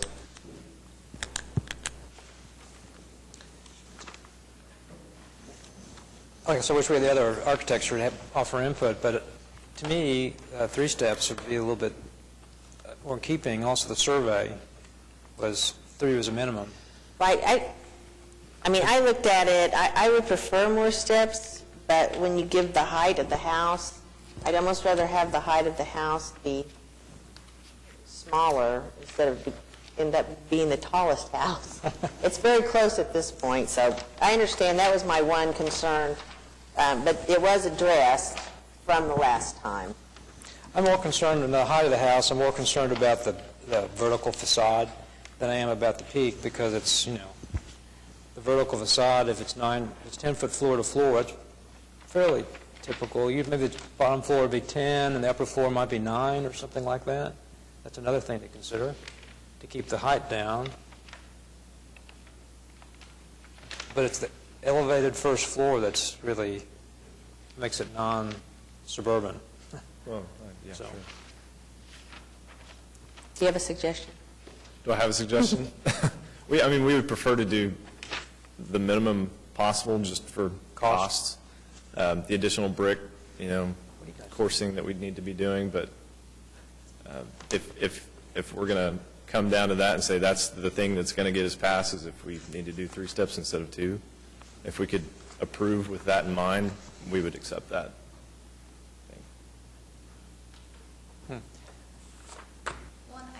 I'm not going Yes, to... I will say, I know we had 0 steps at the last meeting, and so we worked with Katie and Angela a lot, and they told us, frankly, that if we found variation on the street, that was kind of our basis for going with. Excuse me, you need to state your name. Oh, I'm sorry, it's Claire Reynolds. Okay, thank you. But so if we found there to be variation on the street, then that was kind of our impetus for having, the number of steps that made the most sense cost-wise for us. So that's really why we went with 2 steps, because we found variation on the street, we matched the heights, and we're within that range. So I would say that at the last meeting, we didn't get a whole lot of feedback on exact number. And so if it needs to be, it's 14. But you're still the lowest. Right. And I'm no architect by any means, but if it's 14 inches, if it's not inches that's the problem, we can make 3 steps out of 14 inches too. Does that make sense? No, it's the height more than the number of steps. Okay. We're just kind of going on a, 6 to 7 inch step. I'm going to be a stickler on that because it is a tremendous improvement. What do you think? I would make a motion with that included. What included? To go to I'm hearing that they would be willing to go to the 3rd step and raise the height of the foundation. Is that what you're saying? To like 21 inches, 3 7-inch steps, or what? It'd be a third step equal to the 2 steps shown. We would do 3 7-inch steps, so a total of 21 inches. We'd add 7 inches to the house. Would you want to maybe make the second floor 9-foot floor to floor instead of 10 to get a little shorter? We could do that. So it's not as tall as the tallest building on the block? We don't want to be the tallest. I think we. Right. So which floor are you? Well, usually the ground floor is a higher ceiling Right. height than the upper floor, so I was suggesting maybe take it out of the second floor. Right. That would be acceptable. Okay. Okay. Easy to do. Okay. I want to write down my conditions. So the conditions are the third, add a step, so there would be 3 steps to equal a total of 21 inches. You'll have with the handrail. the total height to equal the design presented. Was it? Is that for the total height, though, to equal the design presented? Yes, we'll keep the same overall height and add in the step. Okay. And take it out of the other structure. So we had, if you could add that condition to the recommended Oh, to all of conditions for the- items 1 and 3. And approve items 1 and 3 with conditions. Okay. Can I put this all in one motion? I think that's fine, and then the conditions apply to Okay. what they I apply to. move to, okay. I move to approve HPCA 15-00019. Items, let's see, just a second. And if you're doing it all in one motion, you can just say HPCA 15-19. You don't have to list all the Oh, items. okay. With the specific findings, the proposed work will not have an adverse effect on the historic character of the historic district. Okay, with the specific findings listed as staff and adding, am I going the right direction here? Yes. Okay, and adding under item 1, a specific finding, or a conditions, well, first, condition that the smaller windows located on the south, on the east and west elevations be 1/1 rather than the illustrated 4/1 configuration. This is limited to the small windows in the attic area. The second condition would be to add a third step so that the foundation equals 21 inches. And the third condition under item 1 would be that the current designed height of the residence remain the same with although the foundation will be changed. The floors will be changed to keep the designed height. Correct. I'm terrible. Sounds good to us. You got it. Is that good? Okay, for a second? And then the last condition for, I think it was just about paving. And then Condition item after. 3, condition that the paving match the age, color, and finish of existing and surrounding historic concrete and may not be bright white. Not a problem. Please. Did you add that on there? Okay, it's been moved. Is there a second? Second. Okay, been moved by Joe Meacham, second by Ann Zackwitz. All in favor? Aye. Opposed? Approved with modifications. Thank you. We finally didn't continue into that. She's happy. We'd like to HPCA hear yay. HPCA 15-00020 at 600 Northwest 14th Street, Heritage Hills, Ward 6. Consideration and possible action on application by Catherine Montgomery of Preservation and Design Studio for Andy Burnett of WCO Heritage Hills LLC to 1, replace fence with fence and gate and remove garage door elective, 2, remove carport elective, 3, construct new garage elective, 4, widen driveway elective, 5, reconstruct front porch slab and wall elective, 6, reconstruct porch guard wall elective, 7, reconstruct parapet above front entrance, elective. 8, reconstruct parapet and install guardrail for east solarium, elective. And 9, install guardrail for back roof, elective. Okay, the staff has several recommendations. I'm not going to go through them. So, would you state your name? I'm Andy Burnett. I'm the owner of the house at 600 Northwest 14th. Okay. Sorry that I'm in jeans and boots, but I really did not think we would be here today. You're good. You're fine. Yeah. Did you sign in, too? Yes, sir, I did. Really appreciate you guys listening to our ideas. When I bought the house, I have a 5-year-old, a 3-year-old, and a 1-year-old. My oldest 2 are daughters, and they're into everything. They're at that fun stage. My wife is really excited about moving downtown. We currently live in Edmond. And one of her marching orders to me was, hey, figure out how to make this house safer for our kids. And so I think that's the agenda for at least me today. And I really am looking forward to, you guys are experts at this. I am not. Tell me what you think makes the most amount of sense. And if we can figure that out on our side, I'd love to do that. Really just looking for solutions to right now my backyard feels like a Kmart parking lot. There's a massive amount of concrete, and you enter the backyard from Dewey, and you drive through the backyard and then turn into a one-car garage. And so one of the things one of my ideas was I would love to tear out a huge portion of that concrete. There's just a lot of it. And eliminate the possibility of driving when my kids are playing in the backyard, driving through the backyard. One of the alternatives to what Catherine has proposed, we think that the driveway used to come off of 14th Street. I don't know if you guys have a site plan there in front of you. We're looking at it. I think that the driveway used to come on the west side of the house and go into the garage in the back. And the main reason I didn't propose that initially, 2 reasons. You can see the air handlers actually in that picture. There's, what did you call it, Marva? A pack unit.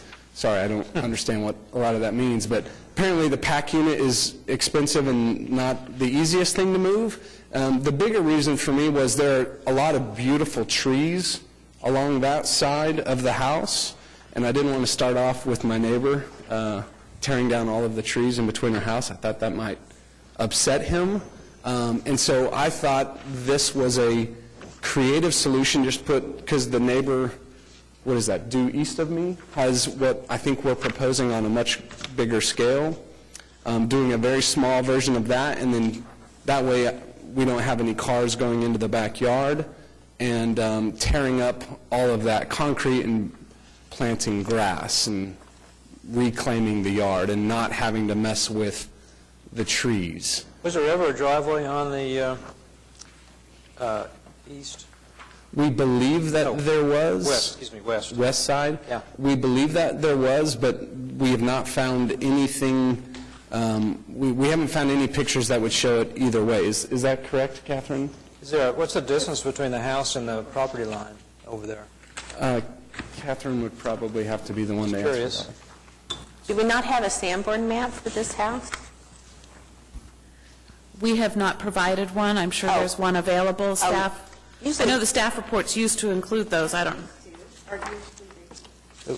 We lost our staff. Well, let's talk about her then. There she is. So do you know what the distance is while we're waiting for that? I'm looking. Looks like quite a bit. What was the question again? Oh, yeah. Distance from the house to the property line on the west? I'm thinking that it looks like it's probably about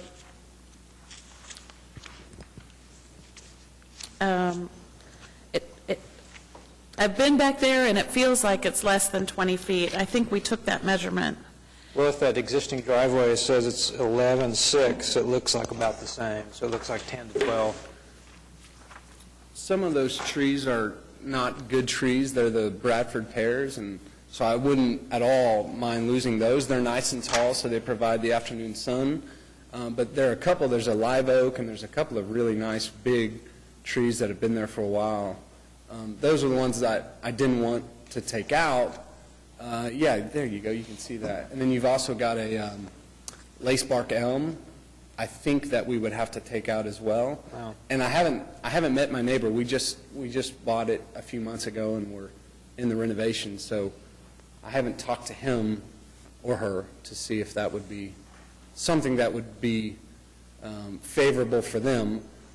I thought that the other approach was a good approach. Katie has given me a lot of great feedback. Some of hers has said, no, that might not be a great approach. And so, again, I'm very flexible. I want to hear what's a win for you guys and can keep my girls in good shape and figure out a good solution. We're just enforcing the guidelines. Hey, no, we're good, man. That's why we wanted to move to Heritage Hills, architect because right of the here. guidelines. So, any comments on the submittal or questions? I'm just glad you found a house in Heritage Hills. I mean, Georgia, you were so nice to I've been come. looking for like 8 years. 2, 3 houses I've had, they was never big enough, so this is perfect, I think, right? That's right. We're excited. Great house. What would the, to anyone, about the possibility of a driveway on the west side to access the current garage? Is that, That's what we're just talking about. I know, is that, I mean... Trees in the that's way, the big trees, looks like, and we don't know I'm if sure there's trees are ever in one- our guidelines, I mean... we don't know if there's ever one there. We're wondering about the Sanborn map. Yeah, the Sanborn, sorry I didn't include a copy of the Sanborn map. I mean, it shows the historic garage. Sanborn maps don't show garages and curb cuts and that sort of thing, so there's not any indication on the Sanborn of where the approach was located. So it may have been off of the side street, maybe. It's a tight cut. I would be surprised if that was how they had initially designed it. And You think it really came off 14th Street? That's what I think. The spacing is perfect for a drive. And again, my preference is to not tear down the trees. It's to do what Catherine has suggested, basically mirror what the neighbor is doing, but on a smaller scale. But if that isn't an option, if you guys just hate that... What do you mean then mirror? What do you my- mean mirror what the neighbors are doing? And again, I don't speak y'all's verbiage, so I apologize. The guy to my east, due east of me, has exactly what I'm proposing, and that's, well, yeah, not exactly. His is that one. It's a 3-car garage, and it's pretty far back. It's across the street? Yes, sir. Oh, That's- across the street, okay, I got you. That's across the street. I So, gotcha. see how that's a 3-car? I'm sorry. I want a 2-car, and I want to bring it as close to the street as you guys would be happy with, so I can still have a yard. I've got a huge backyard, it's just right now it's all it's about 50% of it is concrete. It's a big driveway, basically, and parking lot. And so if I could put that closer to the street as a 2-car, and then tear up all of the concrete and put in grass, and then still use the guest house. Right now, the guest house is, it's functional. We're spending a lot of money renovating it, and we'd like to continue to use that, and use the garage that's there for something. But really, something just like that is what, in my opinion, would be great. Best you want to convert the garage sort of existing into a guest house. Well, it's Sorta. a guest house right now. It's a 2-story. But it's also your garage. Yes, sir. And Yes, sir. then you would construct a new garage for your use, or, I'm trying to justify a second garage, or figure out why. Well, the garage that's there right now is a 1-car garage. One, okay. And so I would like to be able to park 2 cars. Right. Number one. Number two, access to it, like I said, either my entire backyard or half of There it my is, backyard okay. is a parking garage, or I have to take down a lot of trees and move the pack unit. And so... Wouldn't be very feasible to expand that garage we're looking at least architecturally, it'd be kind of difficult. So. And structurally. It's old and it's got a little bit of a lean to it, which is why you like these houses, right? But you are going to renovate it. Yes, sir. We're Reuse it. in the middle. We've almost, it's already, the upstairs has been gutted, and it's about 60% of the way finished. So we're saving the historic garage. That's good. Could I clarify one thing, just to make sure? Katie, in this report, it says it's a two-car garage, and he's saying one-car garage. What's the discrepancy? That may have just been, looking at that garage door opening, it looks wider than a one-car to me, so I might have just assumed based on the footprint of it and the door opening. I don't remember if it was specified. It would be... it says two-story garage on the site plan, and I probably just read that as two-car. What is the dimensions of the existing two-story garage? Catherine, you know that? Looks like about... We didn't put it on there, but it's a little bit smaller footprint than what we proposed, it looks like. Or maybe it's about the same. One is more rectangular. The one we're proposing is more square. To park two cars in there, when we first bought it, we tried, my wife and I were, and I have a very small car, and my wife has a minivan, obviously, because of the kiddos. And I heard you guys earlier say we're not going to make design choices based on somebody driving a Hummer. I don't think you could park two minis in there. Well, it doesn't look like that's wide enough for two vehicles at all. That's 20 feet wide, which it looks like compares to the new one. And then it's got a door. That opening is no more than, what, 14 or something? So that'd be tough to park two small cars in there. So anyhow, I'm trying to get a feel for justifying a new garage. I'm not sure that, by the guidelines, there's not really a justification. It doesn't seem that there needs to be a justification for an additional garage. I mean, there's nothing that prohibits anyone from having two garages. And in fact, if you look at the research that we did for the previous case, which I've taken and highlighted, but there's about 4 or 5 other just in that area. Now here's the map again, and in the survey area for the previous garage was here. This property is located here, so it's not in our survey area, it's down here. But just based on the survey area, which is also Heritage Hills, there's about 4 or 5 other properties that have a second garage.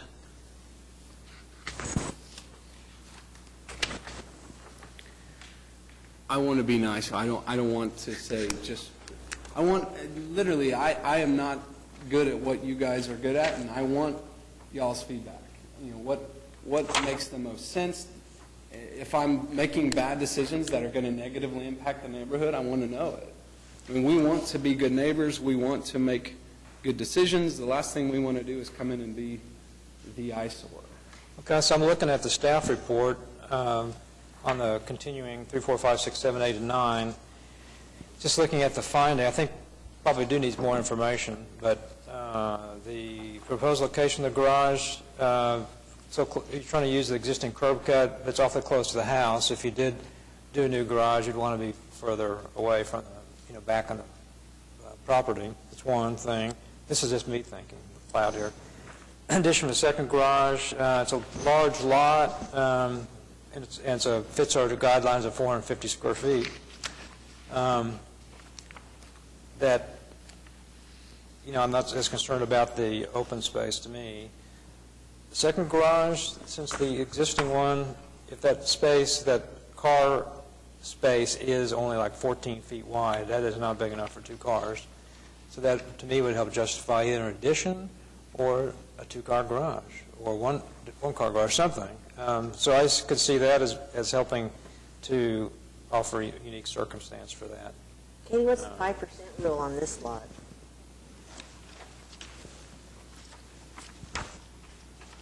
But those are just my thoughts. You calculated? I'm sorry. I'm sure I did at some point, but I don't know if it's in your staff report. Let me just state that the property is 13,600 square feet. The house is an 1,899 square foot footprint. The existing garage is 400 square foot footprint. Okay. The carport is 130. So at this current time, the lot has, including the carport as enclosed space, if you will, an 82% open area, with the proposal to remove the carport and build the new garage, which is 50 square feet bigger than the existing garage. It's we're at 80% open area, so it's a 2% difference for the entire lot. Using the 5% rule, it would be 5% of the total, what would that be? 5% of the total lot, I don't know, 13,600, that's 1,360 divided by 2, so that's about 680 square feet. Yeah, I was going to say close to 700 square feet. So they're definitely well under the max footprint for a new garage in general. It's just a question of adding a second garage. Right. I mean, to read the guidelines strictly, our guidelines say new garages should go in the location of the historic garage, which is currently occupied. So that's challenging. And then I think, as others have mentioned, the proximity of the garage to the house was a concern that didn't seem to be a typical pattern, right? It's very common to see garages accessed off the side street like that, but it seems like they're usually at the back end of the property. Katie, the reason we thought about doing it that way is just because we already had the curb cut. I thought that would be the least amount of heartburn. Yeah, so the curb cut was there, the concrete was there.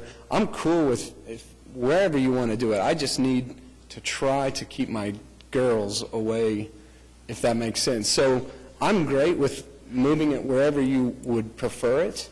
What do you mean keeping your girls away? Well, not having my girls back there on a tricycle and driving in on the phone and, just, what's that? No. Never. None of our business, really. Yeah, no. What I meant was trying to find a way of keeping cars out of my backyard. So I just thought the concrete's already there, everything is already there. Putting it there, we were going to put an exit from the garage close to that entry into the house, and so you get out of the garage and it's a 10-step walk into the house. That, for me, was attractive, but if you wanted to move it further back and then we tear up that concrete, I'm good with that. I mean, I want to be flexible with what's good for you guys. I'll also chime in on that, because we've talked about, I have a toddler as well, and when I look at this location for the new garage, to me, I see a huge portion of the backyard that you're not going to be able to see from your house, which would make me, I like being able to look out the back window or the back door and see the whole yard. I see what you're saying. Which you can argue that a whole range of different ways. But I think having it so close to the back wall of the house, and then with the existing garage also remaining, you've got some pretty limited sight lines into the open space of the Really yard. important to my wife is to be able to see her kids while they're playing. And the sunroom is, you have a good sight line, and we kind of mapped it off. Do we have a good aerial? Do we have a good aerial? You can see, the only place you can't see that back south east corner of the yard is if you're in this room here.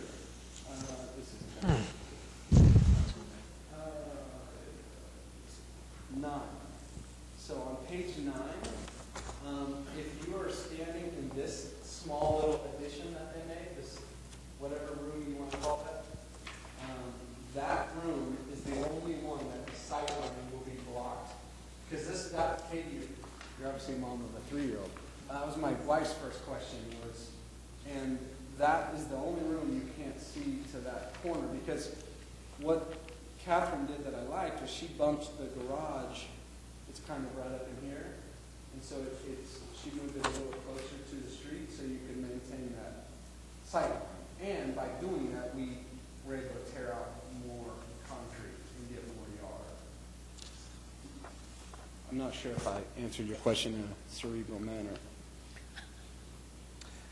And we do want to save the existing garage. We do not want to tear it down. I love the old historic piece, and we've already spent a lot of money on it. So tearing that down would not be an attractive option for me. To me, if it was mine, I would be thinking about converting it into a guest house and not using it as a garage, since it can't handle 2 cars, and that's kind of our rule, and propose building a 2-car garage in the back of the site, which would be more in keeping with the Back And here. I don't think that existing curb cut, to me, matters. No. No, Yeah, I mean, so- Move the garage that's south. just sticking with something that was not, And I was looking at the one across the street on maps here, and their garage, the curb cut that you showed, you mentioned, is back in their back of their site. So, It's pretty far back there. pretty far back. So, I'm cool with that. to If me, that's my feeling about it,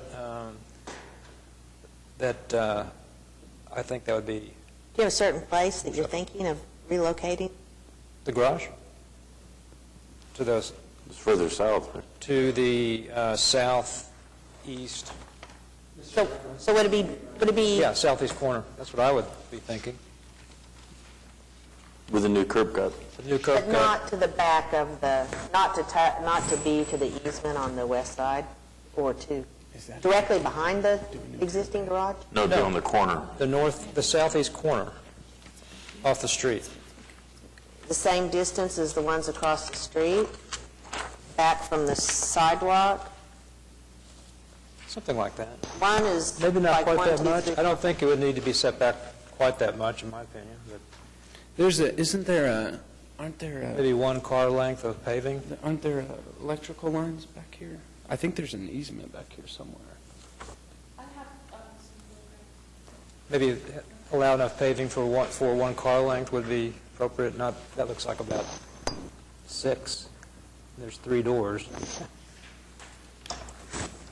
And it may also be worthwhile to look at a larger aerial view as well as Sanborn maps on Yep. where garages along the street are located that have this kind of side street entrance, and see if there's a alignment pattern there that could be followed. Would you like it if we lined up our driveway with the neighbors? Would that be aesthetically? I don't like how big theirs is. Yeah, it's too big. I'm not saying that they did anything that, but I would like mine to be a little bit less in mass. That wasn't good English, but I think in that same general vicinity, it wouldn't have to line up, but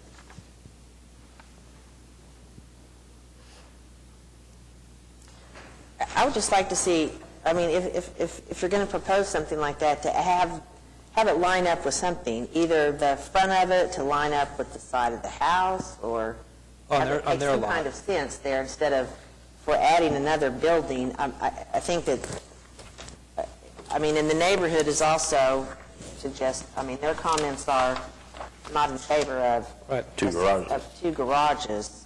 So, Well, that's what I was saying, since the existing one doesn't function as a 2-car garage, maybe it could convert into a guest house. With no door. There's no garage Yeah, door. with no door, with no garage door possibly. Right. Could we hear from maybe the neighborhood could come in too, please? Marva, come over here. Oh, I'm all right. Point, counterpoint. I think we have to come to some decision about how corner lots are going to be treated.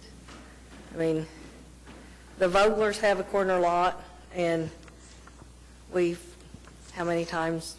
4 times talked about parking for them on a corner lot.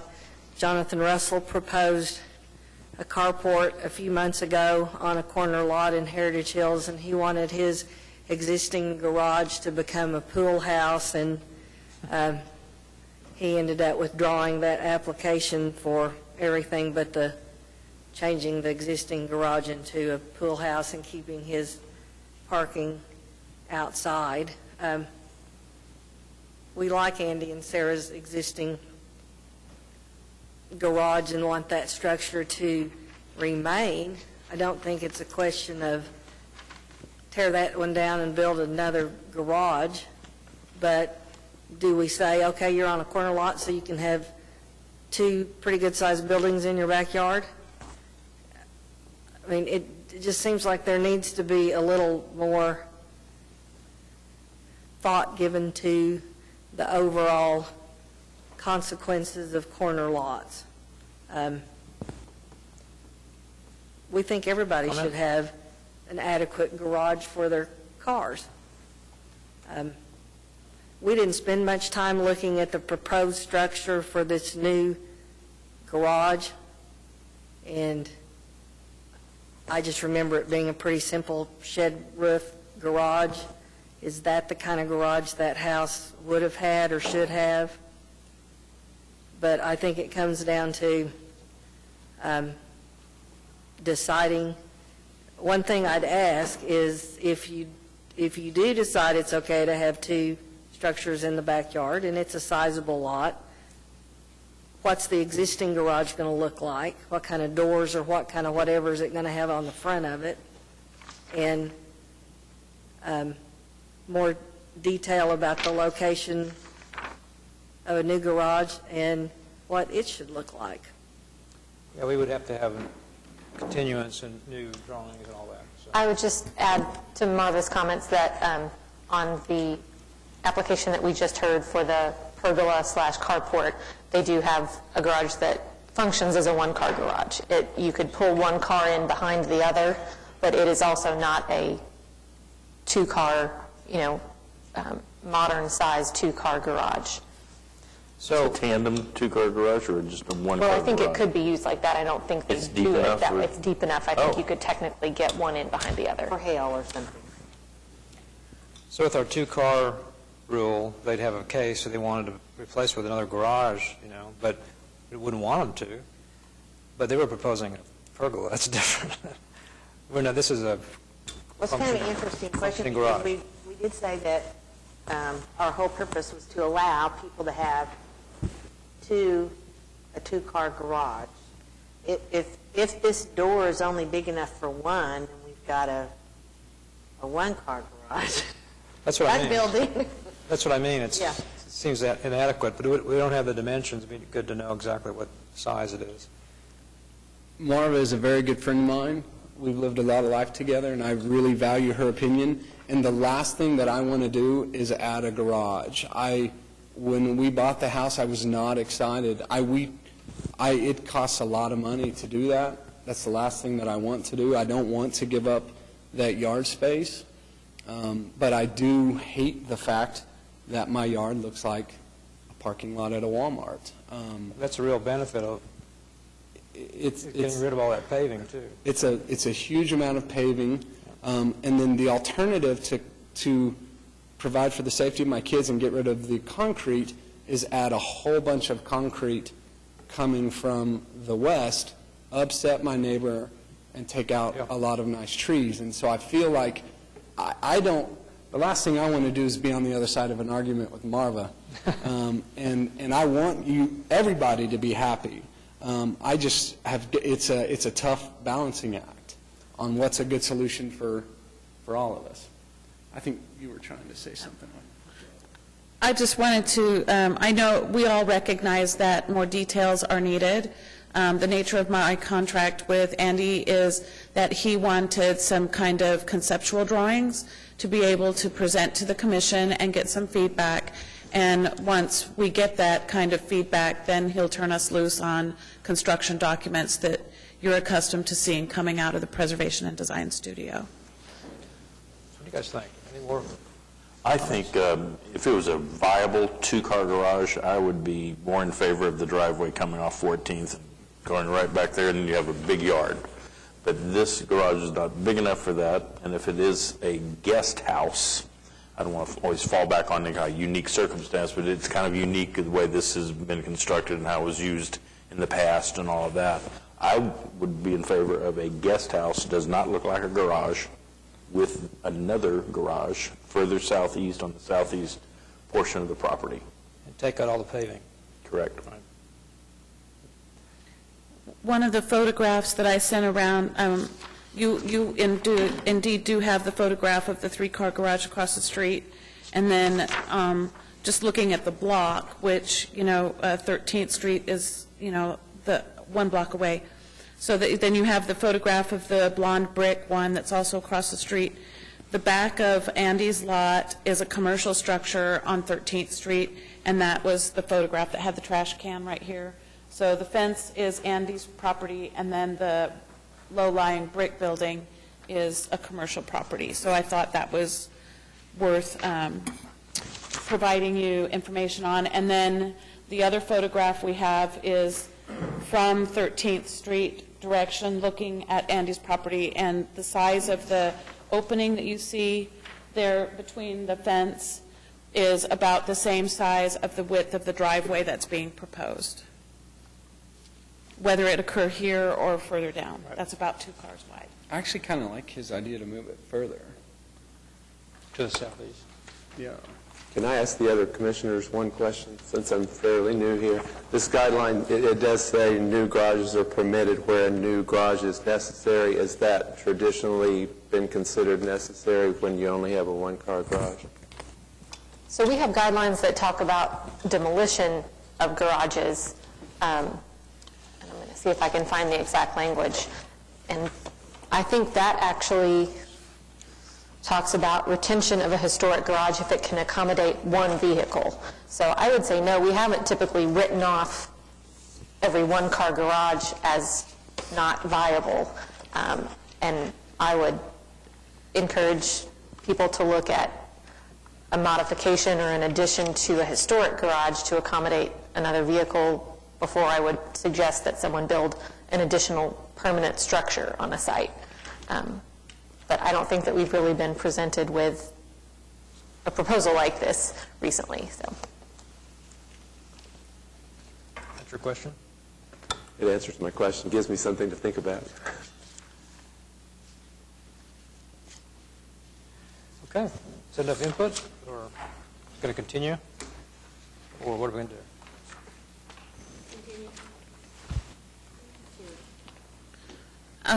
We're happy with the continuance. It's been our experience that sometimes the continuances don't necessarily lead to an approval at the next meeting, and other issues come up. So I don't want to give Andy a false sense of security just because we have a continuance. I would like to come back with construction documents on a structure that actually would be able to be approved. I would feel uncomfortable on that. I don't think that we can approve something, without drawings, because I think that some of the things that have been said may lead to a completely different design if we're looking at a second building. I get that, Mrs. Meacham. All I really wanted to do is I didn't want to spend a huge chunk of money on architectural fees. Right. If No, you I guys don't. were going I to throw up understand on it. that. I think it's not that expensive. Yeah. Yes.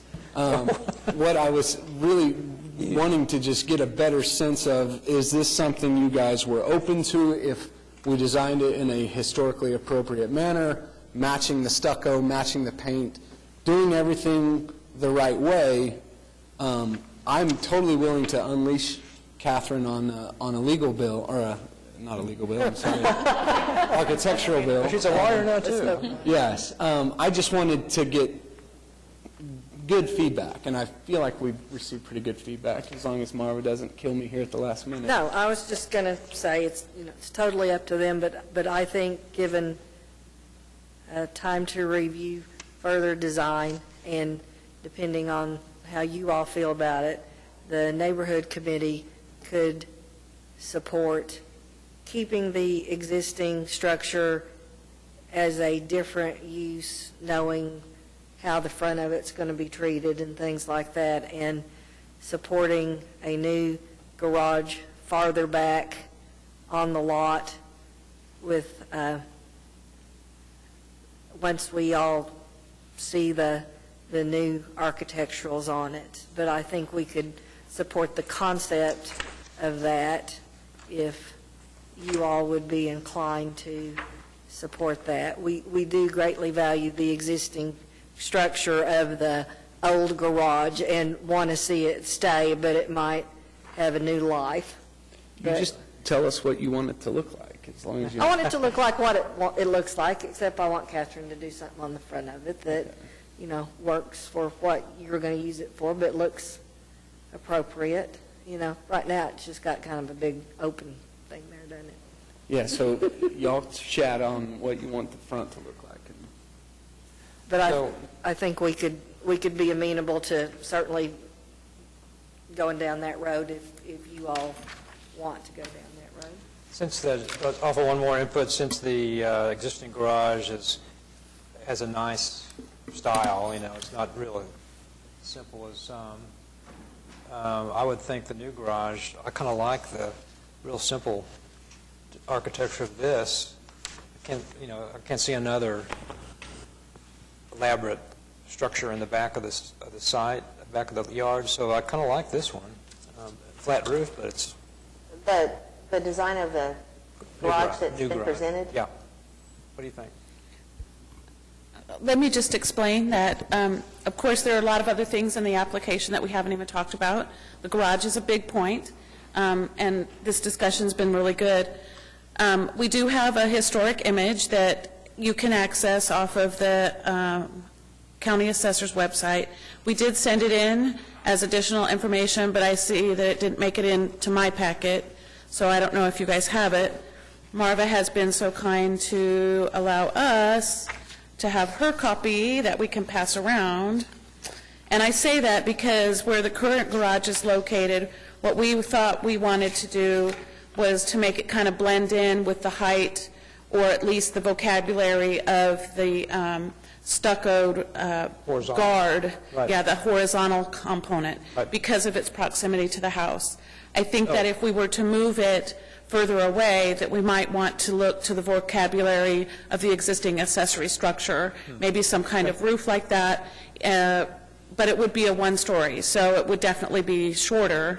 It would just kind of look like it fit a little bit better than just having... As long as it's simpler. Right. Yeah. Yeah, either way. Okay. Right. That's why I was just saying that, I don't know what you'll come up with, but I think that there's many alternatives.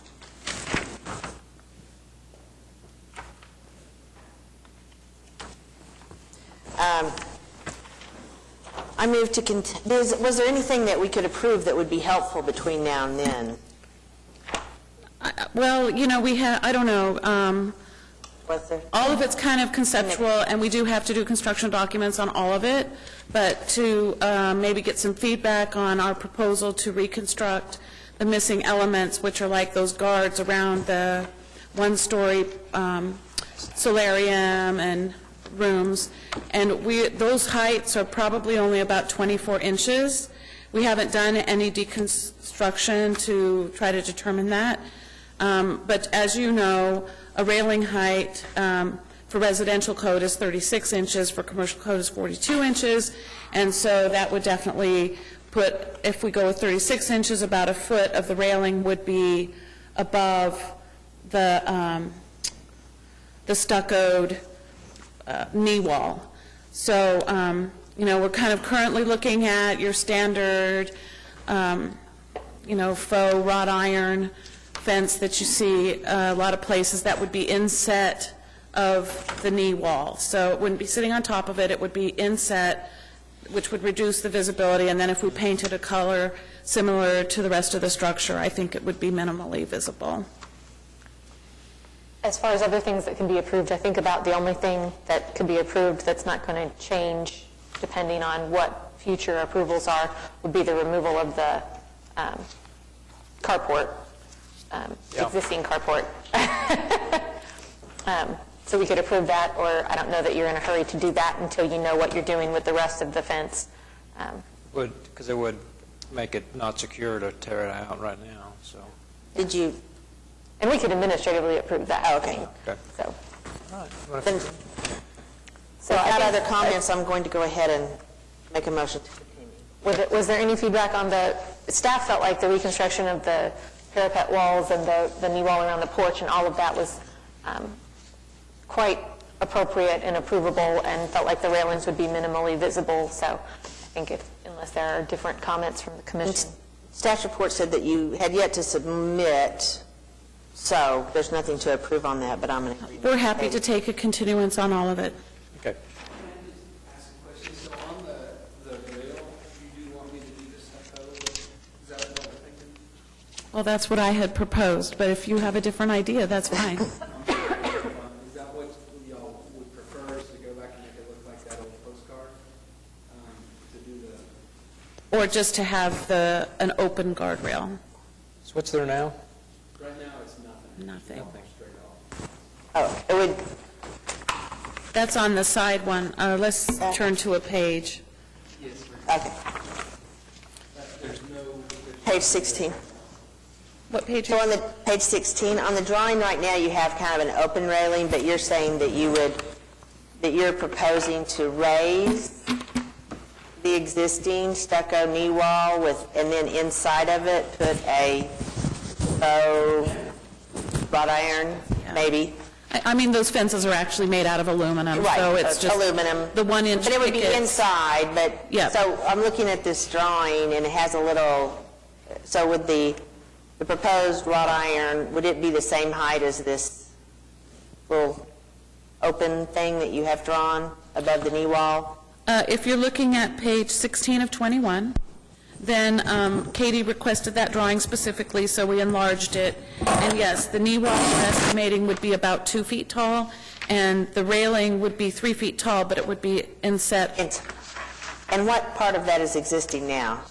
The Above the Nothing. soffit? The knee wall on that picture is there. No, on this one, it's completely gone. Oh, I'm There's sorry. nothing I there. thought we were talking about that one. one. Yes, So here's there's the- nothing there right now. Here's the postcard. Right. Yeah. On the solarium, which is the room to the east, that we're calling the room to the east, the parapet's completely gone. So we would be reconstructing the parapet You know what for it that was? photo. Do you know what it was? Was it stucco? Yeah. Parapet was stucco. I'm thinking it just deteriorated, so they removed it and then put a new roof on it. It looks like it comes up to sill height. Yes. Maybe a little bit taller. Yeah. Okay. So you're going back with the same, you're saying, or not? If anybody has any better ideas that are cheaper, we would be all ears. I'm being very serious. So you're going back with about the same thing? Is that what you're saying? That's the idea, is to make it look the same, although we would be using lighter framing techniques, so that I'm assuming that probably had a concrete block construction. And then a little rail on top to bring Would actually be stucco, just bring a contrasting color. to bring it up to 42. Is that what you're saying? Oh, No. the aluminum railing would be inside the deck, but higher than the knee wall. Parapet. That's what they're proposing. And that would be how tall? The aluminum guardrail would be 3 feet tall. 3 feet. That's right, that's The code. residential, not 42, right? But they haven't submitted that inside railing, but they'll submit it next time. I know, but they're They're asking just asking. for comments, so. Right. yeah. Well, I mean, we submitted it as far as it's illustrated in the artistic rendering, but Yeah, not it would- construction It documents. would make more sense, you wouldn't want to take the stucco out, so. Okay? Okay? I move to continue HPCA 15-00020 to the May 6th meeting with the specific findings that additional information is required. Is there a second? Second. Been moved by Joe Meacham, second by Ann Zackowitz. All in favor? Aye. Opposed? All right. Continued to May. All right, that's the last of our items. Took longer than I thought. Do we need to? So item So it's 419. 7. Yep, our next item is actually to elect officers. George, can you stay 5 minutes so we have a quorum to vote on officers? We've already talked about it. Thank you. Thank you. It'll be a great house. And I'm sorry we're kind of low on numbers. I guess, technically, we could probably continue this item until the next meeting so that we have a higher turnout. Volunteer? Or we can volunteer people who aren't here and stick them with us. That's always lots of fun. What we talked about, just continuing right now. I was filling out Patrick's, but we could continue in case somebody else was interested. But Katie hadn't received anybody wanting to the honor of being the chairman or vice chairman. So we were going to continue me and Jeff. Whatever you want to do, we can continue it. That sounds great. Okay, does someone want to officially nominate? I guess we have to do One at a time? nominate chairman and nominate vice chair. Yeah. Can I vote on myself? Maybe a quorum, not a quorum. Well, you're here for the quorum, So and good. that's the only part Okay. that matters, yes. Nobody wants to do it. I don't have my agenda in front of me. For chair and vice chair of the commission. And there's not a motion, it would just be, I move to nominate. I move, okay, so is it under other business? Is that where we? Yep. I move to elect Alan Brown as the chairman for the next, 12 months? Is that what we do? 12 months. And, I can't remember his name. Jeffrey. Jeffrey Parks is the vice chairman for the next 12 months. Second. Okay, it's been moved by Joe Meacham, seconded by George Massey. All in favor? Aye. Opposed? All right, we're electing. Thank you. Try to do a good job. Thank you. Communications and reports. And I think it Thanks, George. says preservation plan on there, and I'm just going to skip it because I know everybody wants to get out and get on the road. You guys are well aware of this. We've been presenting it to all the other design review committees that haven't been involved in kind of documenting and cataloging historic resources across the city, but we can present it and go into it in more depth at maybe a workshop. Okay. Talk about citywide preservation plan stuff. Administrative approvals are listed. Any comments? Withdrawals, none. Administrative closure, no. City Council, Chuck Hall. National Register nomination that we most recently reviewed is making its way through the process, and will go to State Historic Preservation Office in April, I believe. And then Board of Adjustment, our most recent appeal was continued at the last meeting to tomorrow's meeting, but they've already asked to be continued again to the March 19th. Tomorrow's meeting has the appeal of the 499 project, the Hines development. Oh. And so I think that will be a lengthy meeting. They were trying to Avoid it. get off of that agenda, yes. So, Unless they went first, but. Okay. Item G, Planning Commission, nothing. Municipal Councilor, nothing. Next meeting is scheduled for April 1st, 2015 at 2 p.m. here. New applications were received yesterday, March 3rd. New information on projects continued from today's meeting is due March 10th, 4 p.m. Next regular scheduled workshop is for Wednesday, May 13th, 11:30 at 420 West Main, Suite 900. Any items from commissioners? Any citizens left? None. So we're adjourned. Wouldn't bother to hit it.